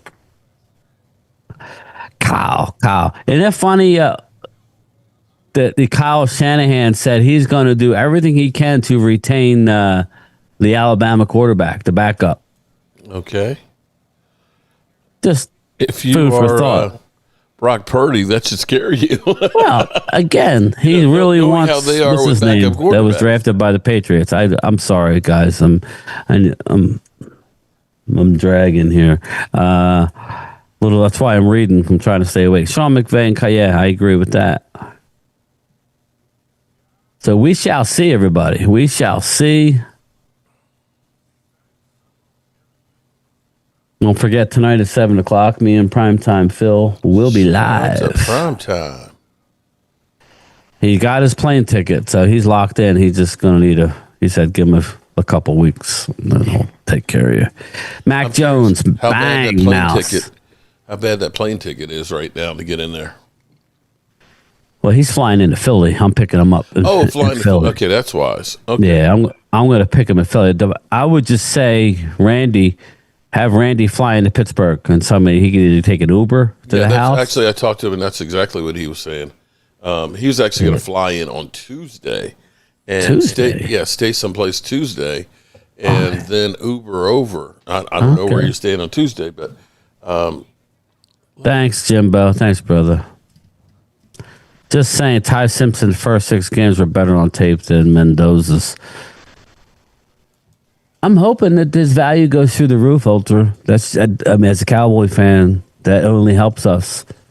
You need the good players to have flexibility in the draft. Wow.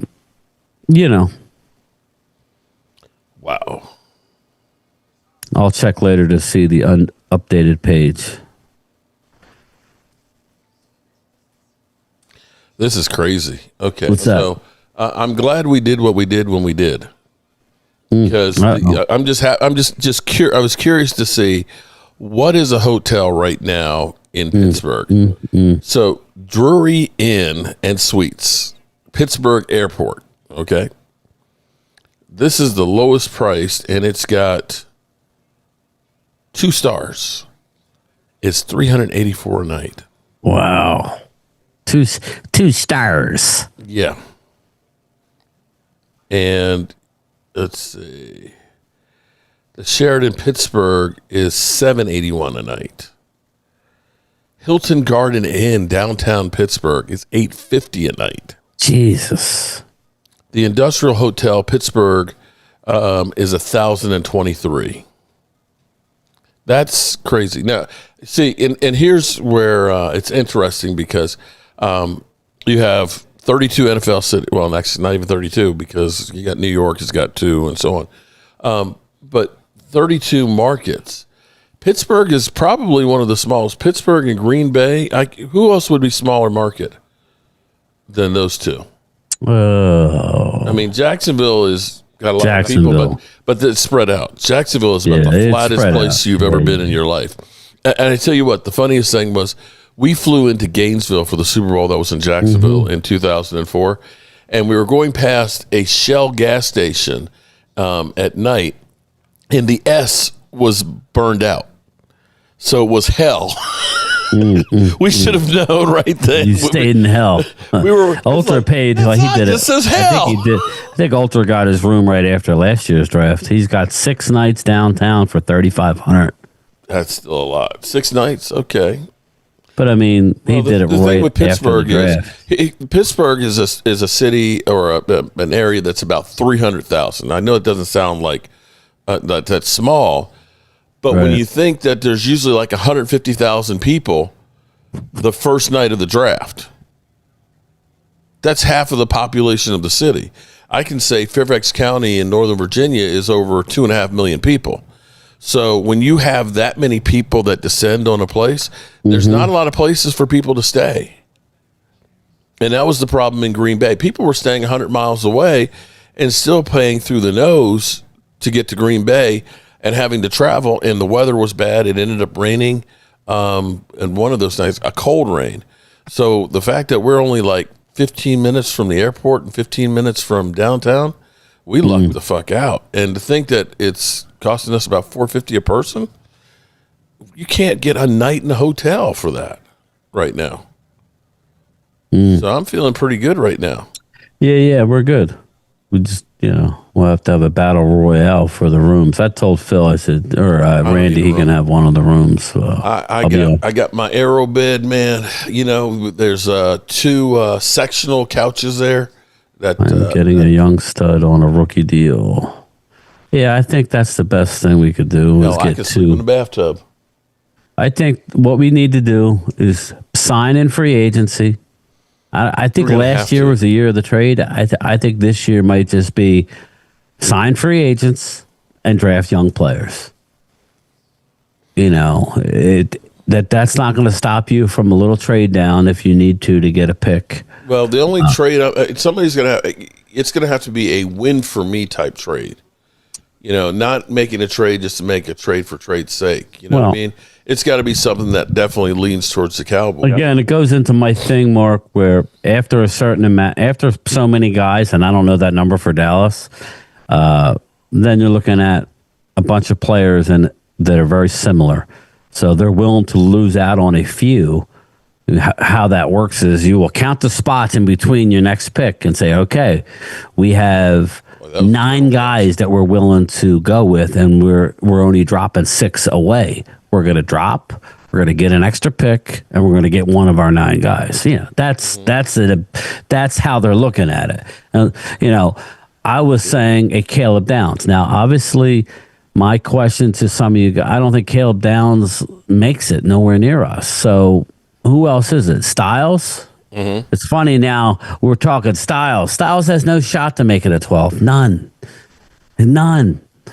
He's gone. know. It's Yeah. bye-byes. That's So- by definition a workout warrior right there. Well, I mean, he's a That's the great guy player that too. just- Ultra said he only missed 2 tackles. I take his word for it. I just know that he would have been a great fit. He was mocked to us in every friggin' mock draft, but this is what happens. Momo's wrong. You do get, sometimes Momo's right as far as the combine elevates for all the wrong Don't say reasons. that. Don't even if it's true. Don't say that he's right. You can't do that. Sometimes, well, I mean, You can't Tony do that. Mandarich, or who was the guy the Eagles drafted out of Boston College? Who was that guy? Defensive lineman. The Eagles, Boston College, defensive lineman, draft hero, bust. It's not Philly 500's baby arms, is it? No. We're going back a little. Mike Mamula. Oh, There you Mike go. Mamula, big Mike time. Mamula, yeah. Mike Mamula was a workout warrior, but he didn't have the tape, and he didn't just. I mean, he played well, but Mike Mamula was a workout warrior, and you know. That's it, Jimbo. Jimbo knows. Now, Tony Mandarich was just inflated with steroids. Can't blame him. Oh man, he was supposed to be the can't miss guy that was going to change football offensive linemen. Brian Bosworth was another roid head, and on Monday Night Football, when Bo Jackson ran him over, Ran it was him pretty much the over, end yeah. of his career. Yeah, but he did have a bit of a Hollywood career. Yeah, he did, and I did nothing personal, but I don't hate the guys that do that either. I mean, you know, especially if you play baseball, He you was juice the up, fir- man. You get know that what, though? He guaranteed was money. groundbreaking as being the first real marketed player. Yeah, You remember the Boz, you know, and all The of Boz, the stuff that yes. went. Yeah, man. He was Jerry Jones before Jerry Jones was.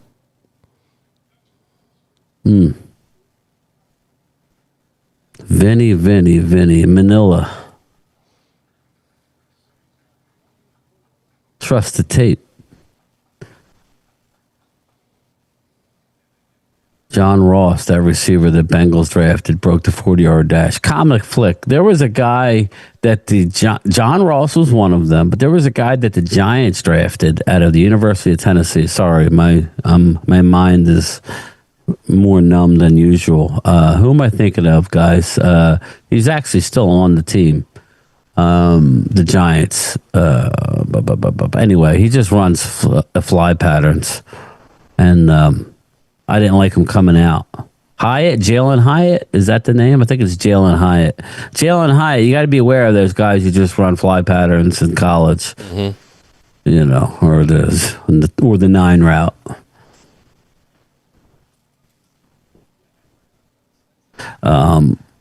So yes, I don't know that I'd be doing these backflips. Everybody, I'm serious. Everybody's Come on doing now. backflips and shit. And then all of a sudden, doink, oh shit! hey Mark, Did you see the poker guy who ended up tearing his ACL celebrating last week? I did not. He played poker, he won, and he's jumping around. All of a sudden, oh Listen. shit! And they said, "Who said we're not athletes?" Yeah, could you imagine? Like Ultra said, in 2022, the Giants drafted. They had 2 top 7 picks. Mark. Oh God! And they They had drafted- they had Thibodeau and Evan Neal, and they missed on both. Yeah, I mean, they that missed- will set you back. I don't know how many years. Oh man, big 10, You have 5, 5, more than that, more than 5. I mean, it's maybe 5, I guess. Now, where is the Puerto Rican Paul Blart, Jesse? I don't know. He's probably working, Ultra. He's probably sliding around on his. What they? My son had one. What are those hoverboards? He's probably sliding around on one of those Segways.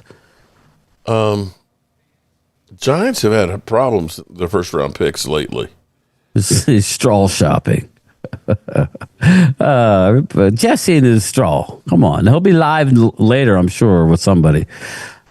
Let's go back. Let's go back 10 years for the Giants. I got to do a channel member soon. Maybe tomorrow in the morning or something. I got mine tomorrow at 5. Yeah. I know. Think about it. For the last 10 years, Eric Flowers, first round pick, Giants. How'd that work? The Giants have not been a good drafting football team. Eli Apple, 2016. That was Evan Ingram, He played better outside of the Giants, but Well, Saquon was a Super Bowl winner. Okay. Saquon was a good pick. Okay. Daniel Jones. Not lived up to billing. Dexter Lawrence. Yes, it is Kid Cowboy. DeAndre Baker. Oh, God. I like Dexter Lawrence was a beast. Okay. Andrew Thomas. No. Kadarius Toney.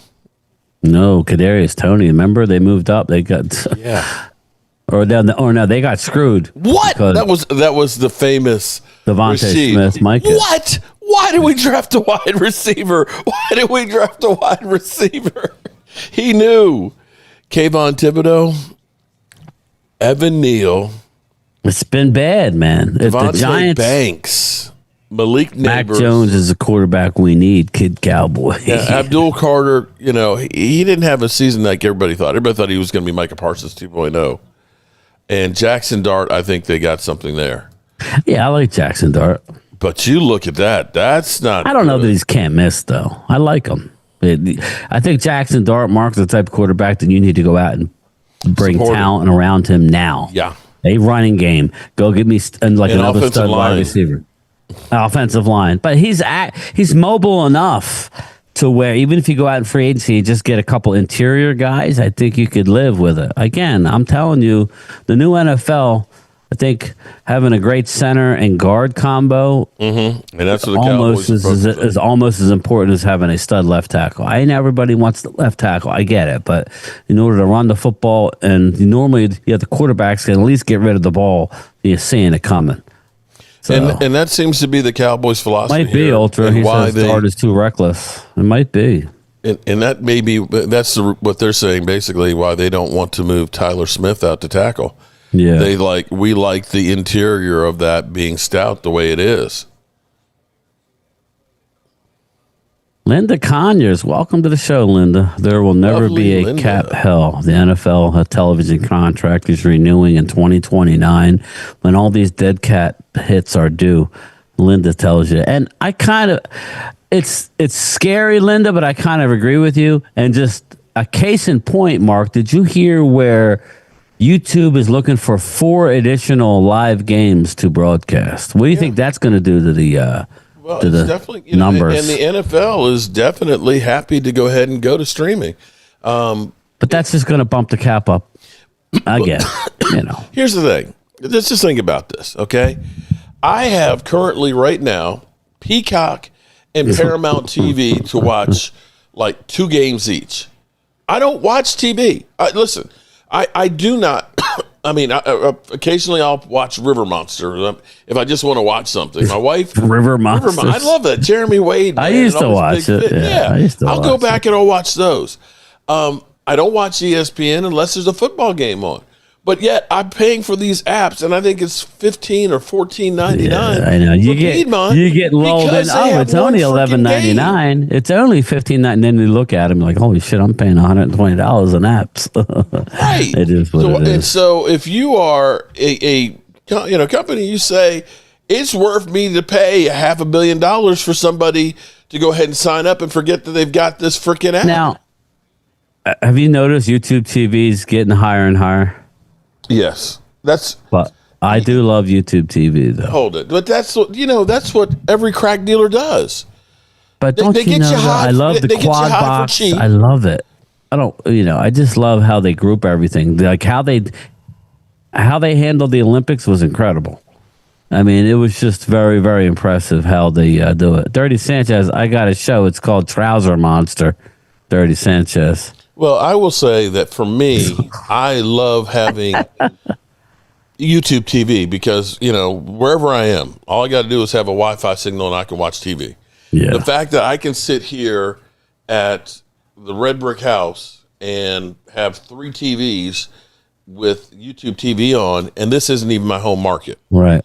So I'm not paying for Verizon at home and, Verizon here. So I'm actually 18, what saving were we money. paying with our cable bill with all the boxes? Don't have boxes. That's the other part. My wife says we were paying, this is not counting the internet. We were paying $310 with cable. That's yeah. So we got rid of that. I think it was 80, but then if you wanted the live TV for YouTube, it was like $120. I think it started out as for YouTube TV. So we saved a lot of money. And to Mark's point, you pay $72 for YouTube, $82.99. I thought you had to add something for live, or no? So $82.99 for YouTube we pay. YouTube TV. Mine's a so little bit more because and of, you could take it HBO. like when I was in New York with my son, we were watching YouTube TV when we went to the Giants Cowboys game. Uh-huh. It was cool, we were watching it on the way there. He was, I had it on in the car. He was watching the early games on their way to I think it was a Monday night game or whatever the heck it was. So, yeah, I got Amazon, Peacock. We buy Paramount Plus. We buy it's So I guess when you're all said and done, you're almost back up to that original cable. But I like it better than not cable. even close. Because see, at home in Springfield, I was spending $320 for cable. Now it was a triple play, so we had the house. Yeah, I had the same phone, thing. The right? internet. Yeah. But 80 some of it was just the freaking cable boxes. Because we had 8 TVs, we had to have 2 of the DVRs. Right. So we got rid of all that. So the cable with the the highest Verizon has, and my internet is fast. It's like 100 for there. I've got T-Mobile internet, and I love T-Mobile internet. I can Spectrum. literally There you upload my morning video that's usually like 25 minutes in about 10 seconds. YouTube TV doesn't have the Playboy channel, no, but the blue box does. I bought. You can get an app for that if you. Is there actually still a Playboy channel? No, I don't know. Say, they don't I even don't have a think so. magazine Maybe anymore, I don't do know. they? I don't know, but I got or I don't know. Super Box. I bought one of those Super Boxes. Mark, have you ever heard of those? Well, I'll have to let you know. I got it off of Amazon. A loyal cowboy told me about it like a couple years ago. I finally bought one. Yeah. And now I got a bunch of people that I know bought one. Dude, you follow the instructions. You It's like a hack download. box. It's a box. It's like a black box, but it's better because I got all the NFL games this year, Mark. I didn't have to pay for the NFL ticket. Wow. The only bad thing is, it hooks up to one TV. So you would have to get buy more boxes. The box was like $300. But, I already got my money's worth out of it. So you get all the channels. In which world does anyone on this chat that their prices haven't went up for entertainment? Prices always went up based on supply and demand. It will always go up, says Linda. That's true. If people Everything want does. it, if people pay, it'll keep going up. So, Well, here's the thing. That's the business model for every business out here because now they're putting in kill switches for refrigerators that after 5 years, they automatically are going to die. Mm-hmm. Some of the car makers are now making it so you can't work on your car. That basically when you open up the hood, it's all plastic covered. Mm-hmm. So even if you know how to change the parts have to be, the computer system in them has to actually say it's okay to use that part. That's in which bullshit. case, you've got to go to the dealership to get this done. You got to go to Kia or Ford or whatever. International Harvester started doing that. I mean, John Deere started doing that with their tractors. That you had to basically have John Deere come out with their computer to go ahead and say, yeah, we're working now. So everything is going to, how can we screw the customer and make them have to continue to come back and spend more money? It's just the way it is. Trying to make everybody basically a renter of everything. Here's how bad it's even gotten. This is the craziest shit. It's Toyota and I'm trying to remember one other car manufacturers that you have to have a subscription to use the heated seats in your car. Really? Where you actually have to pay like $17 a month to use your heated seats. Not that. That's where we're headed, buddy. Well, I just bought a car. I leased it. And I'll tell you what, I had my Explorer, but I wanted something that was new, that was good on gas, that I could take here and there, but I'm not going to put a lot of miles on it. It's loaded to the gills. And because I leased it, I don't have to worry about losing 30%. Because right now, when you buy a car, let's say you buy $100,000 car, as soon as you drive off the lot, you're $30 grand in a hole because just everything's inflated right now. That's the banks are probably getting ready to, they go nuts because they have all these bad loans out there. But so I leased something, and Mark's talking about something. My particular car, I have a remote start on my phone. So in the morning, I could start up my car and warm it up and everything right on an app. But because it's a lease, I don't have to pay any monthly fee. There are some people who have to, like Mark's saying. I don't know that it's $17 a month. It might. I don't think so. Actually, it's like, I'm looking. I looked it up. BMW charges $18 a month for heated seats. Yeah, Toyota charges $8 a month for your remote starter. $8. That's it. That's the number. I bought the car. What? It doesn't have to, like. I'm just telling you, if you lease it, that I have all that free for the life of the lease. So that was why I looked into buying as opposed to leasing. Where can I get a fully loaded Yugo? Probably in Russia. Ultra, good luck. Das Vidanya. Haven't even tried the Super Box yet, but it sounds legit. Jimbo, I'll send you pictures of it. I forget we have it because my buddy bought 2 of them. But now that it was just for the NFL ticket alone on Sundays, man. It's got over 2,000 channels. It's got too many channels. But yeah, I hear you. I did not lease a Pinto. I did not. And quite frankly, party on, Wayne. Having the Sunday ticket is not worth. I mean, listen, all I want to see is the Cowboys. Cowboys are on almost every channel. They are. For about, maybe 4 games they're not on. That's the only reason why I have Sunday ticket. Literally for 4 games. I hear you.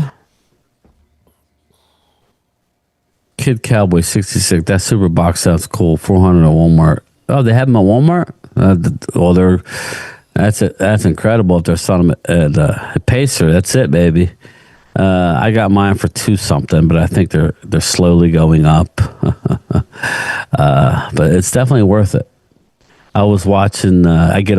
You can watch like CBS Dallas live, so you get all the local Dallas Cowboys shows from CBS. So it was kind of cool. Taylor Green, you watch. He's the guy I said the other day, and now everybody loves him. They do have the Super Box at Walmart. Yeah, but like I said, I can get Super Box $3.99. Yeah, it's a little pricey. And then they have. Let's see. That's the F. Yeah, I bought it through Amazon, Little Dallas Cowboy. That's where I got mine from. But they haven't even gone up there. At $2.99. Oh, and mind you, this is nothing to do with football or anything like that. But let me give you guys a little bit of a warning here too. You may look up something on your phone or internet and stuff. And HD, see a price. Brother. Not all channels. You got to look at the channel, Jimbo. You'll see the price and say, "Hey, I'm going to go there and get this." So I saw a DeWalt drill set at Ace Hardware. It said Ace Hardware in stock, $159. I was like, great, because I got my Ace rewards. I can get another $50 off of that and stuff. I go there in the store and they ring it up. It comes up $189. And I said, wait a minute. I said, it says $159. And they said, oh, well, that's just an online price. I said, it's here on the app. On it says pick up in 15 minutes. So I'll buy it and I'll be right back. And that's not the first time. So a lot of times you'll see a price that's advertised. And I've had that happen at Walmart where we were getting the sticks for the TV and things. And the price comes up different at the store than what it's actually advertised online. And they're hoping that you just miss it. If you call them on it, they'll say, oh, yeah, we have to give you that price. So just be careful that make sure that price adds up, because a lot of times there's a lot of things that you'll see the price in the store will ring up separately. Some companies make a practice of that's pretty much half of the shit they have in their stores. Just saying, I'm not. No. That's crazy though. You don't want to get ripped off. I'll make a trip specially to get something at that price, and I go there and you can't get that there, or we don't have that. It's like, but it says it's. Yeah, Dan, we created $66 million today, brother. Woo. But you remember we were 50 in the hole. but we still. What they're going to do now, guys, is they are going to create money as they need it. You can expect Quinnen Williams and Kenny Clark to get new deals. Yeah. George Pickens, that would help this year, but they don't have to do it. But that would help. They should do it. They should do They it. should do it They should because do of it what and Mark take that said. $19 million and get some players. That $19 million, I tell you what that $19 million would be able to do.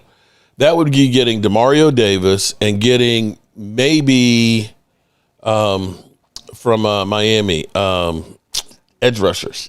Fuck. Now, I'm saying that's two players. Two legitimate players for $19 Bradley million. Chubb. Bradley Chubb, yes. That's what you can do with getting George Pickens restructured. A long-term deal. Broken Halo says, Toyota subscription for using in-car GPS touchscreen warming alerts and tire pressure is $58 a month. That's freaking ridiculous. You don't have to pay for it. They're just raping us, man.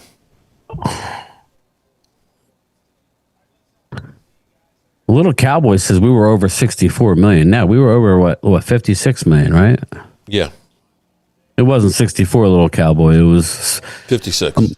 It was 56, and we created 66. So that's a net of 10, and that's just literally the bare minimum. So if you count the draft pick, we're even right now because you figured the draft class is around 10 mil. Yep. So the other money you will create with Quentin Williams. Let me ask you this: is spending money. Like, I don't think he's going anywhere either. But Brandon Aubrey, what could possibly happen? They're here together. They're talking about Ty Simpson now. Okay. What are they saying?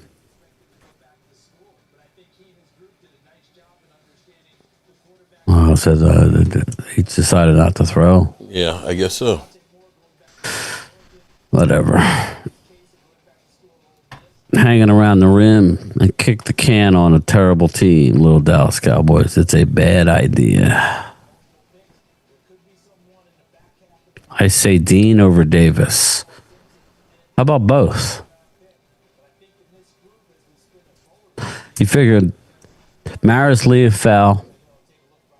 I mean, in this system, how many linebackers do you really need, Ultra, Mark? How many do they really need? How many do you want? How many do I want what? The linebackers in this scheme, Mike, because you don't need too many real big edge rushers. You need technically 4 starters because it's a 4 linebackers here. Okay, your linebackers really are edge rushers, so you're looking for a Charles Haley type. right. Guys that can stand up and rush the passer. So you need them. Now, you've got some guys on here that you are moving around. I still say you're going to need to draft one and sign one. What would you guys think if I said, like, I don't know if you're familiar with him, Mark, like Kyle Van Noy. Mm-hmm. He's 35 years old, but Kyle Van Noy fits that to a T as far as an edge rusher. Mm-hmm. That would, again, who could stand up. Yeah, that's a guy that with the Ravens, you might want to think about looking into. I think here's maybe there's guys we're not thinking of, is what I mean. The only problem may be because like Momo was saying that this free agency class stinks, is teams that are desperate are going to pay more because there's not many guys to go after. Yeah. Let's see. Free agent wide receivers. I'm sorry. Edge rushers. Edge rushers. That's why you look at Jalen Phillips and say, they're talking about him being the 4th, best. I'm not doing that. Trey Henderson is not really an outside linebacker. I forgot about him. Yeah. He's more of a defensive tackle or traditional edge rusher. Jalen Phillips, Khalil Mack. Oh, he's getting up there. Joey Bosa. Boy Mafe. Mafe. Yeah. Okay. Clowney, of course, our guy, who we're not sure he fits. DeMontre Jones. Yeah, there's not a lot. So what's going to happen is those guys are going to pick up big money just because there's not many of them, supply and demand. Let's look at linebackers.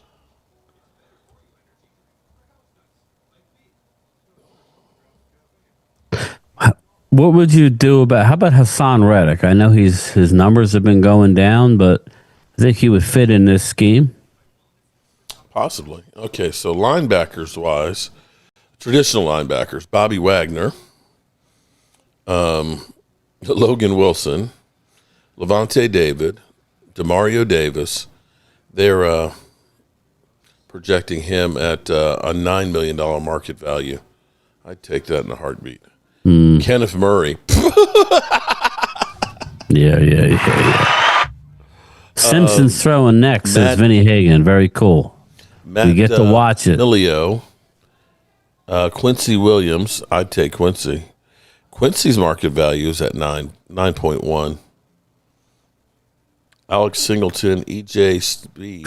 Alex Singleton is a guy that's worked with Christian Parker. Mm-hmm. Again, I don't know. I think he would rather have a Nakobe Dean than Alex Singleton, and I guess I would too. Younger, right? Yeah. So it's going to cost you more, that's for sure.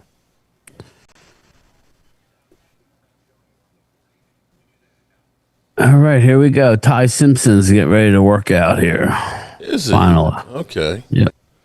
It's about damn time. Per Vinny Hagan. Per Vinny. If not, he lives in Manahawkin, New Jersey. No, I'm just joking. Dan Evans is a big catch radius. Dan has a big catch radius. Evans. We say 40 a year, kid Cowboy. I would take Boye Mafe. He played with Fangio in Miami in a 3-4. That's a good call, Dave. Dave Thompson. You think Bobby Wagner gets 7? That's maybe a 1-year deal, right? Yeah.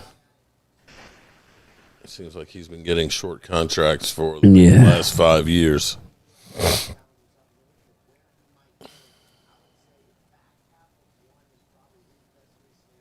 Here we go. Ty Simpson there on the sidelines. The effective cap space is over the cap right now is $64 million because it includes draft class cost. Yeah, that's what it is, but they're not taking into effect all the switches we flipped this morning. So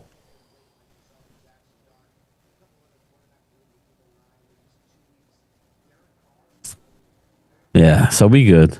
Again, they can create another 50 if they want. So stay tuned.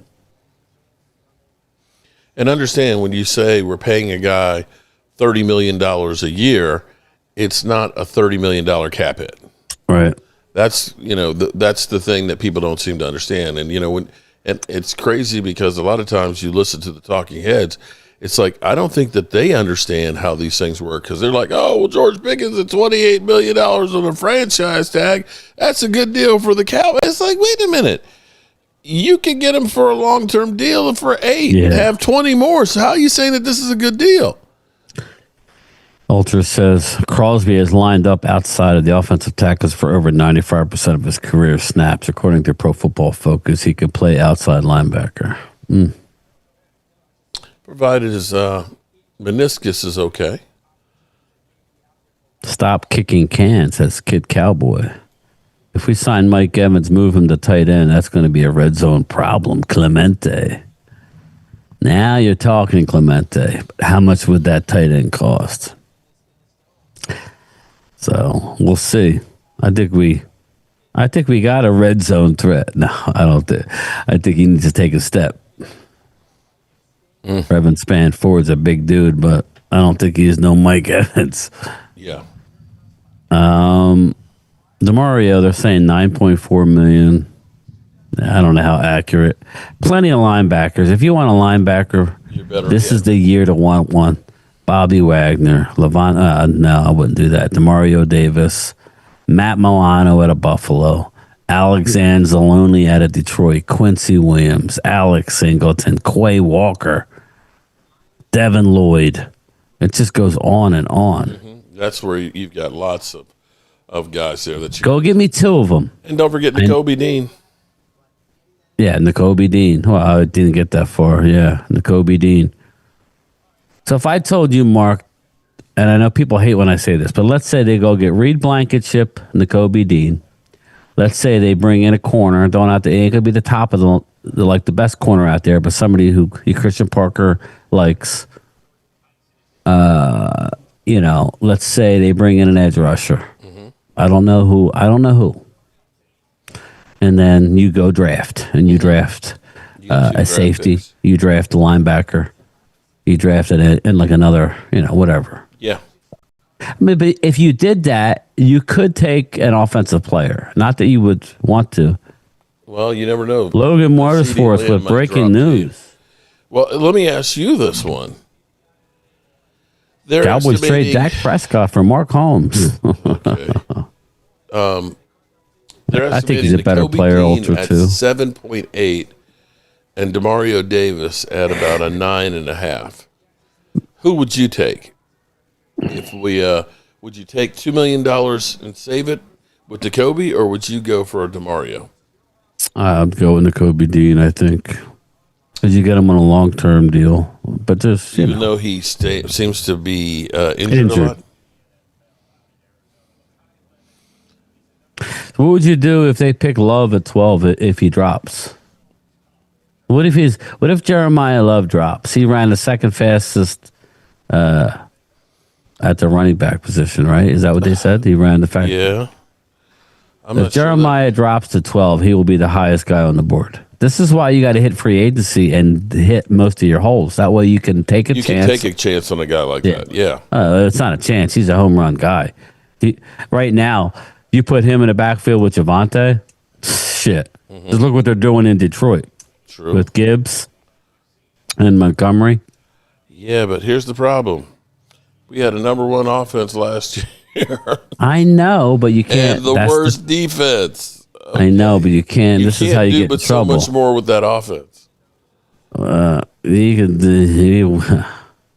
JJ's gaslighting the fans, little Cowboys. Lemon is a Puka comp. I like Makai Lemon, big time. Shoddy loves best player available.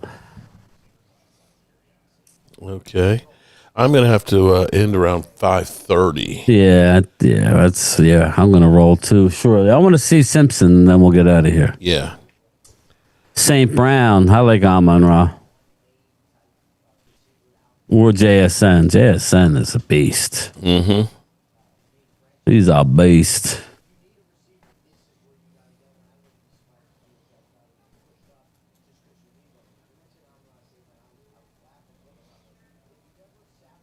All right, where's he throwing? Let's go.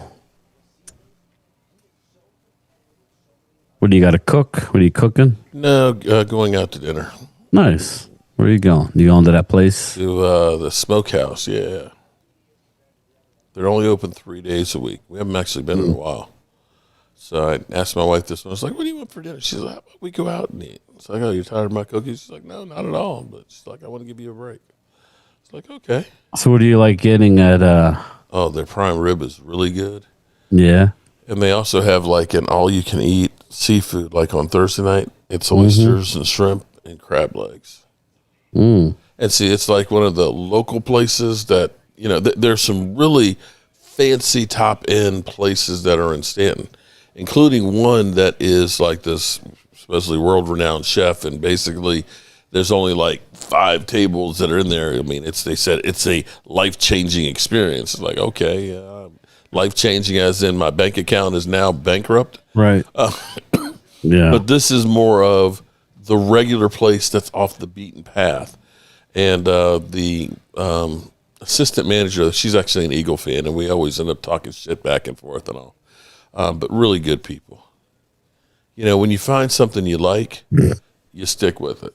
Yeah, I agree. You know, I've got like my mechanics, you know, the guy who works on my car in Northern Virginia, he's been working on my stuff for 20 years. And I know if he says, look, it's not worth fixing, just start over. You know, if he tells you something, you believe it. You know, he's not going to hose you on stuff.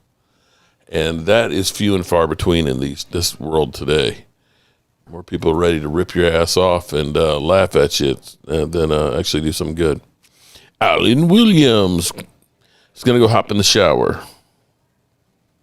The farm to table place looked quite fascinating. So, have you heard from any of the guys?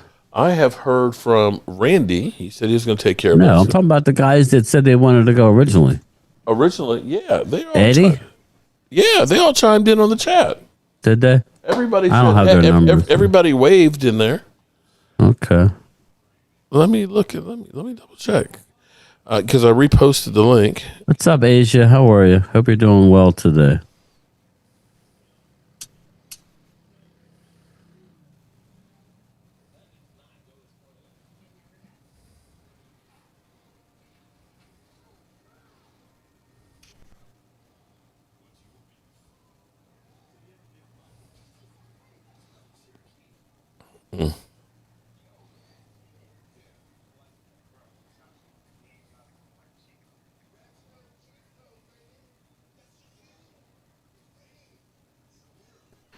All right. Let's see. Houston would never I trade. see for Randy. Knights. I'm in. David Wiley, thumbs up. Richard got it. Edwin, thumbs up. Okay. And Primetime Phil, whoopee. Okay. The only one who didn't shine back in was Michael. Yeah, tell him we need his money because we're worried. Yeah. When Mike gets something on his mind, man, he's like a fucking pit bull.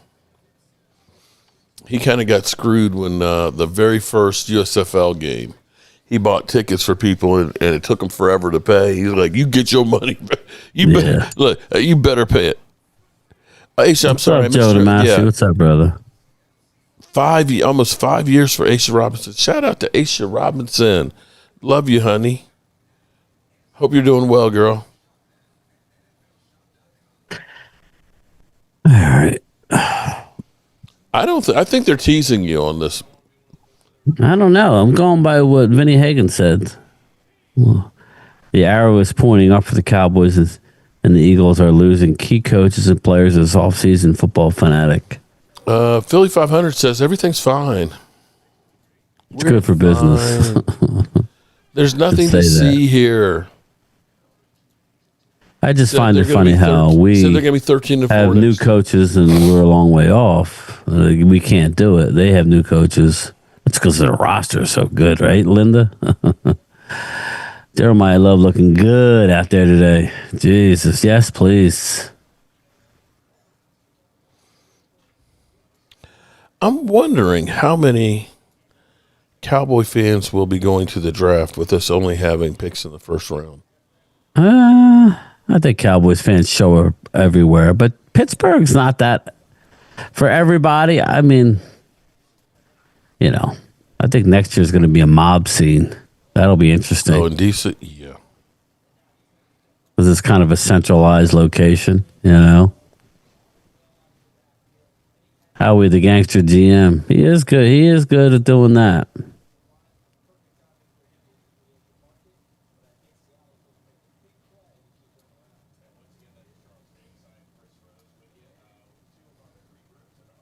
Yeah, quarterback, wide receiver workouts are coming up soon. Leo and Drew stuck at the red light with a Chevy Nova full of smoke. Damn, my point is you're saying Dak will not get a third contract. Someone will sign. Yeah, he won't get a Well, we'll see. Again, that's a long... 2 years in this league is a long time away. How many years does he have left on his deal? 2 more? Yeah. That's a long time. There's basically out after this year.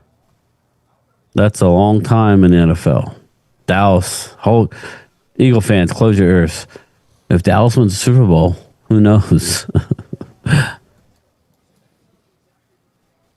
Dak should not be restructured. No, he wasn't restructured. He wasn't restructured, Yeah, he's being restructured. but I mean, he wasn't how may I say? They didn't add any more money. No, but it got shifted down further. Yeah, it got shifted further. What you're paying now, as opposed to, I mean, he was never. What was his cap at 60 some or 74, whatever it was. $74 million. So Dan Elway was 37 when he won his first ring, Clemente. But did Elway have to deal with the injuries that Dak Prescott have to deal with? Like I said, you guys don't notice what happens to Dak's cap hit in 27 to 28 with restructure this morning. Mark, They haven't gotten the numbers out on it, but see, there's still 3 voidable years that you can put it into. yeah, we got Way down void the years after that. Little Dallas Cowboys. Yeah, I mean, at the moment, in comparison, if you take Dak Prescott in 29, right now it's only a $9 million hit. So if you're taking $30 million, they could park that over the 3 void years and say in 20, 30, 31, and 32 that they'll It's take another $9 million each of those years. Yeah. And still have an out after 27 where, you're just paying. If you ended up paying $10 million each year after he's gone, as opposed to us paying 8.5 last year, Right. 8.9 Right. last year for Zach Martin and 15 this year. Okay. Yeah. Because I got to tell you, with what we're Void seeing years right crashed now, on last year when the contract is over, Little Dallas Cowboys says. yeah, No. well, when it's over, you better pray that we get lucky again on quarterback. Let someone else pay him. Good Cowboy.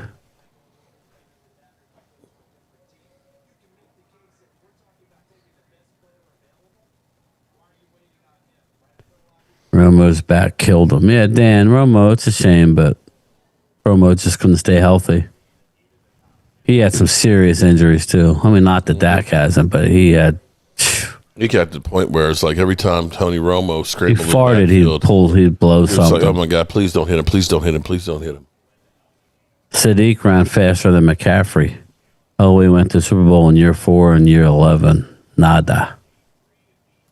We still got time. They got the line for Romo. Too late, yeah. They're going to have to sign a third contract to place those void years cap hits.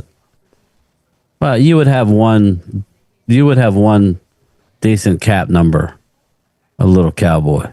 Mm-hmm. You would have, like, remember when Eagles had to cut a Carson Wentz? What was that cap hit? Shit, like 35? Yeah. You're looking at something like that. But hypothetically, if they got a Joe Burrow, it is what it is. You got to suck it up. I don't think Joe Burrow, they will find Hoffa before Dak wins the Super Bowl. They'll find Jimmy Hoffa. The worst dead hit ever was Russell Wilson, $85 million for Denver. $85 million. And I think Kirk Cousins will beat that. And Kirk Cousins, what, right now? They're going. Well, they're Atlanta's going to be cutting him. It's crazy. 2 wild card wins in a decade is not lucky. Well, in comparison to 4 over 30. Yeah.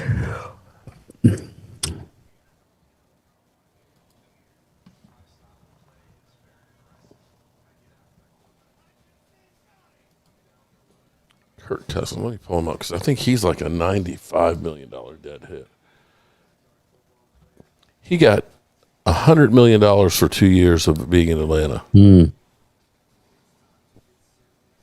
doesn't matter if Dak fanboys keep playing JJ to see their QB. Dak will be there.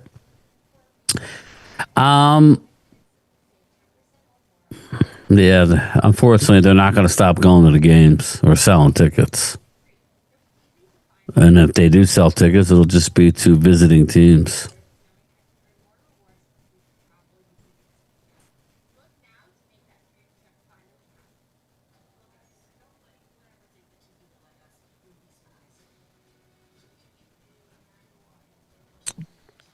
Okay. Well, are we ready to call this or what? I'm beginning to think they're not going to do it for you. No, they're probably going to wait. We'll break it down, like what happens to them, you know.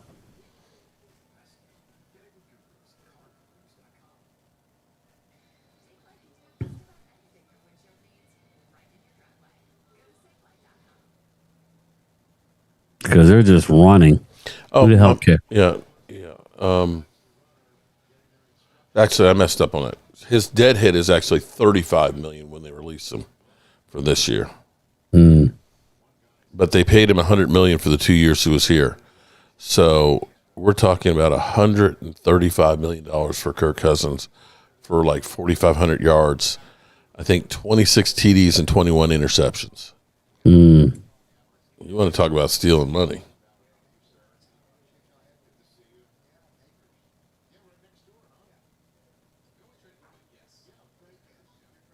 We're getting ready to run 40s again. Yeah, I could care less about 40s. Well, all right, everybody. I think I'm going to get out of here. I appreciate everybody being here. I'm kind of disappointed, like I said, that I didn't get cussed out today. Well, it's early yet, man. We'll make sure somebody cusses you out later. Nobody told me how stupid, delusional, and that I'm swinging from Dak Prescott's nuts. It's kind of well, that's sad. A given. I feel like I didn't get any love today. Well, enjoy your dinner, man. And I guess the next time, we'll have to get together maybe for that Monday. The Beast, happy birthday, buddy. Can you get a shout out? You certainly get a shout out, The Beast. Hope you had a great birthday. Hope all your birthday dreams came true.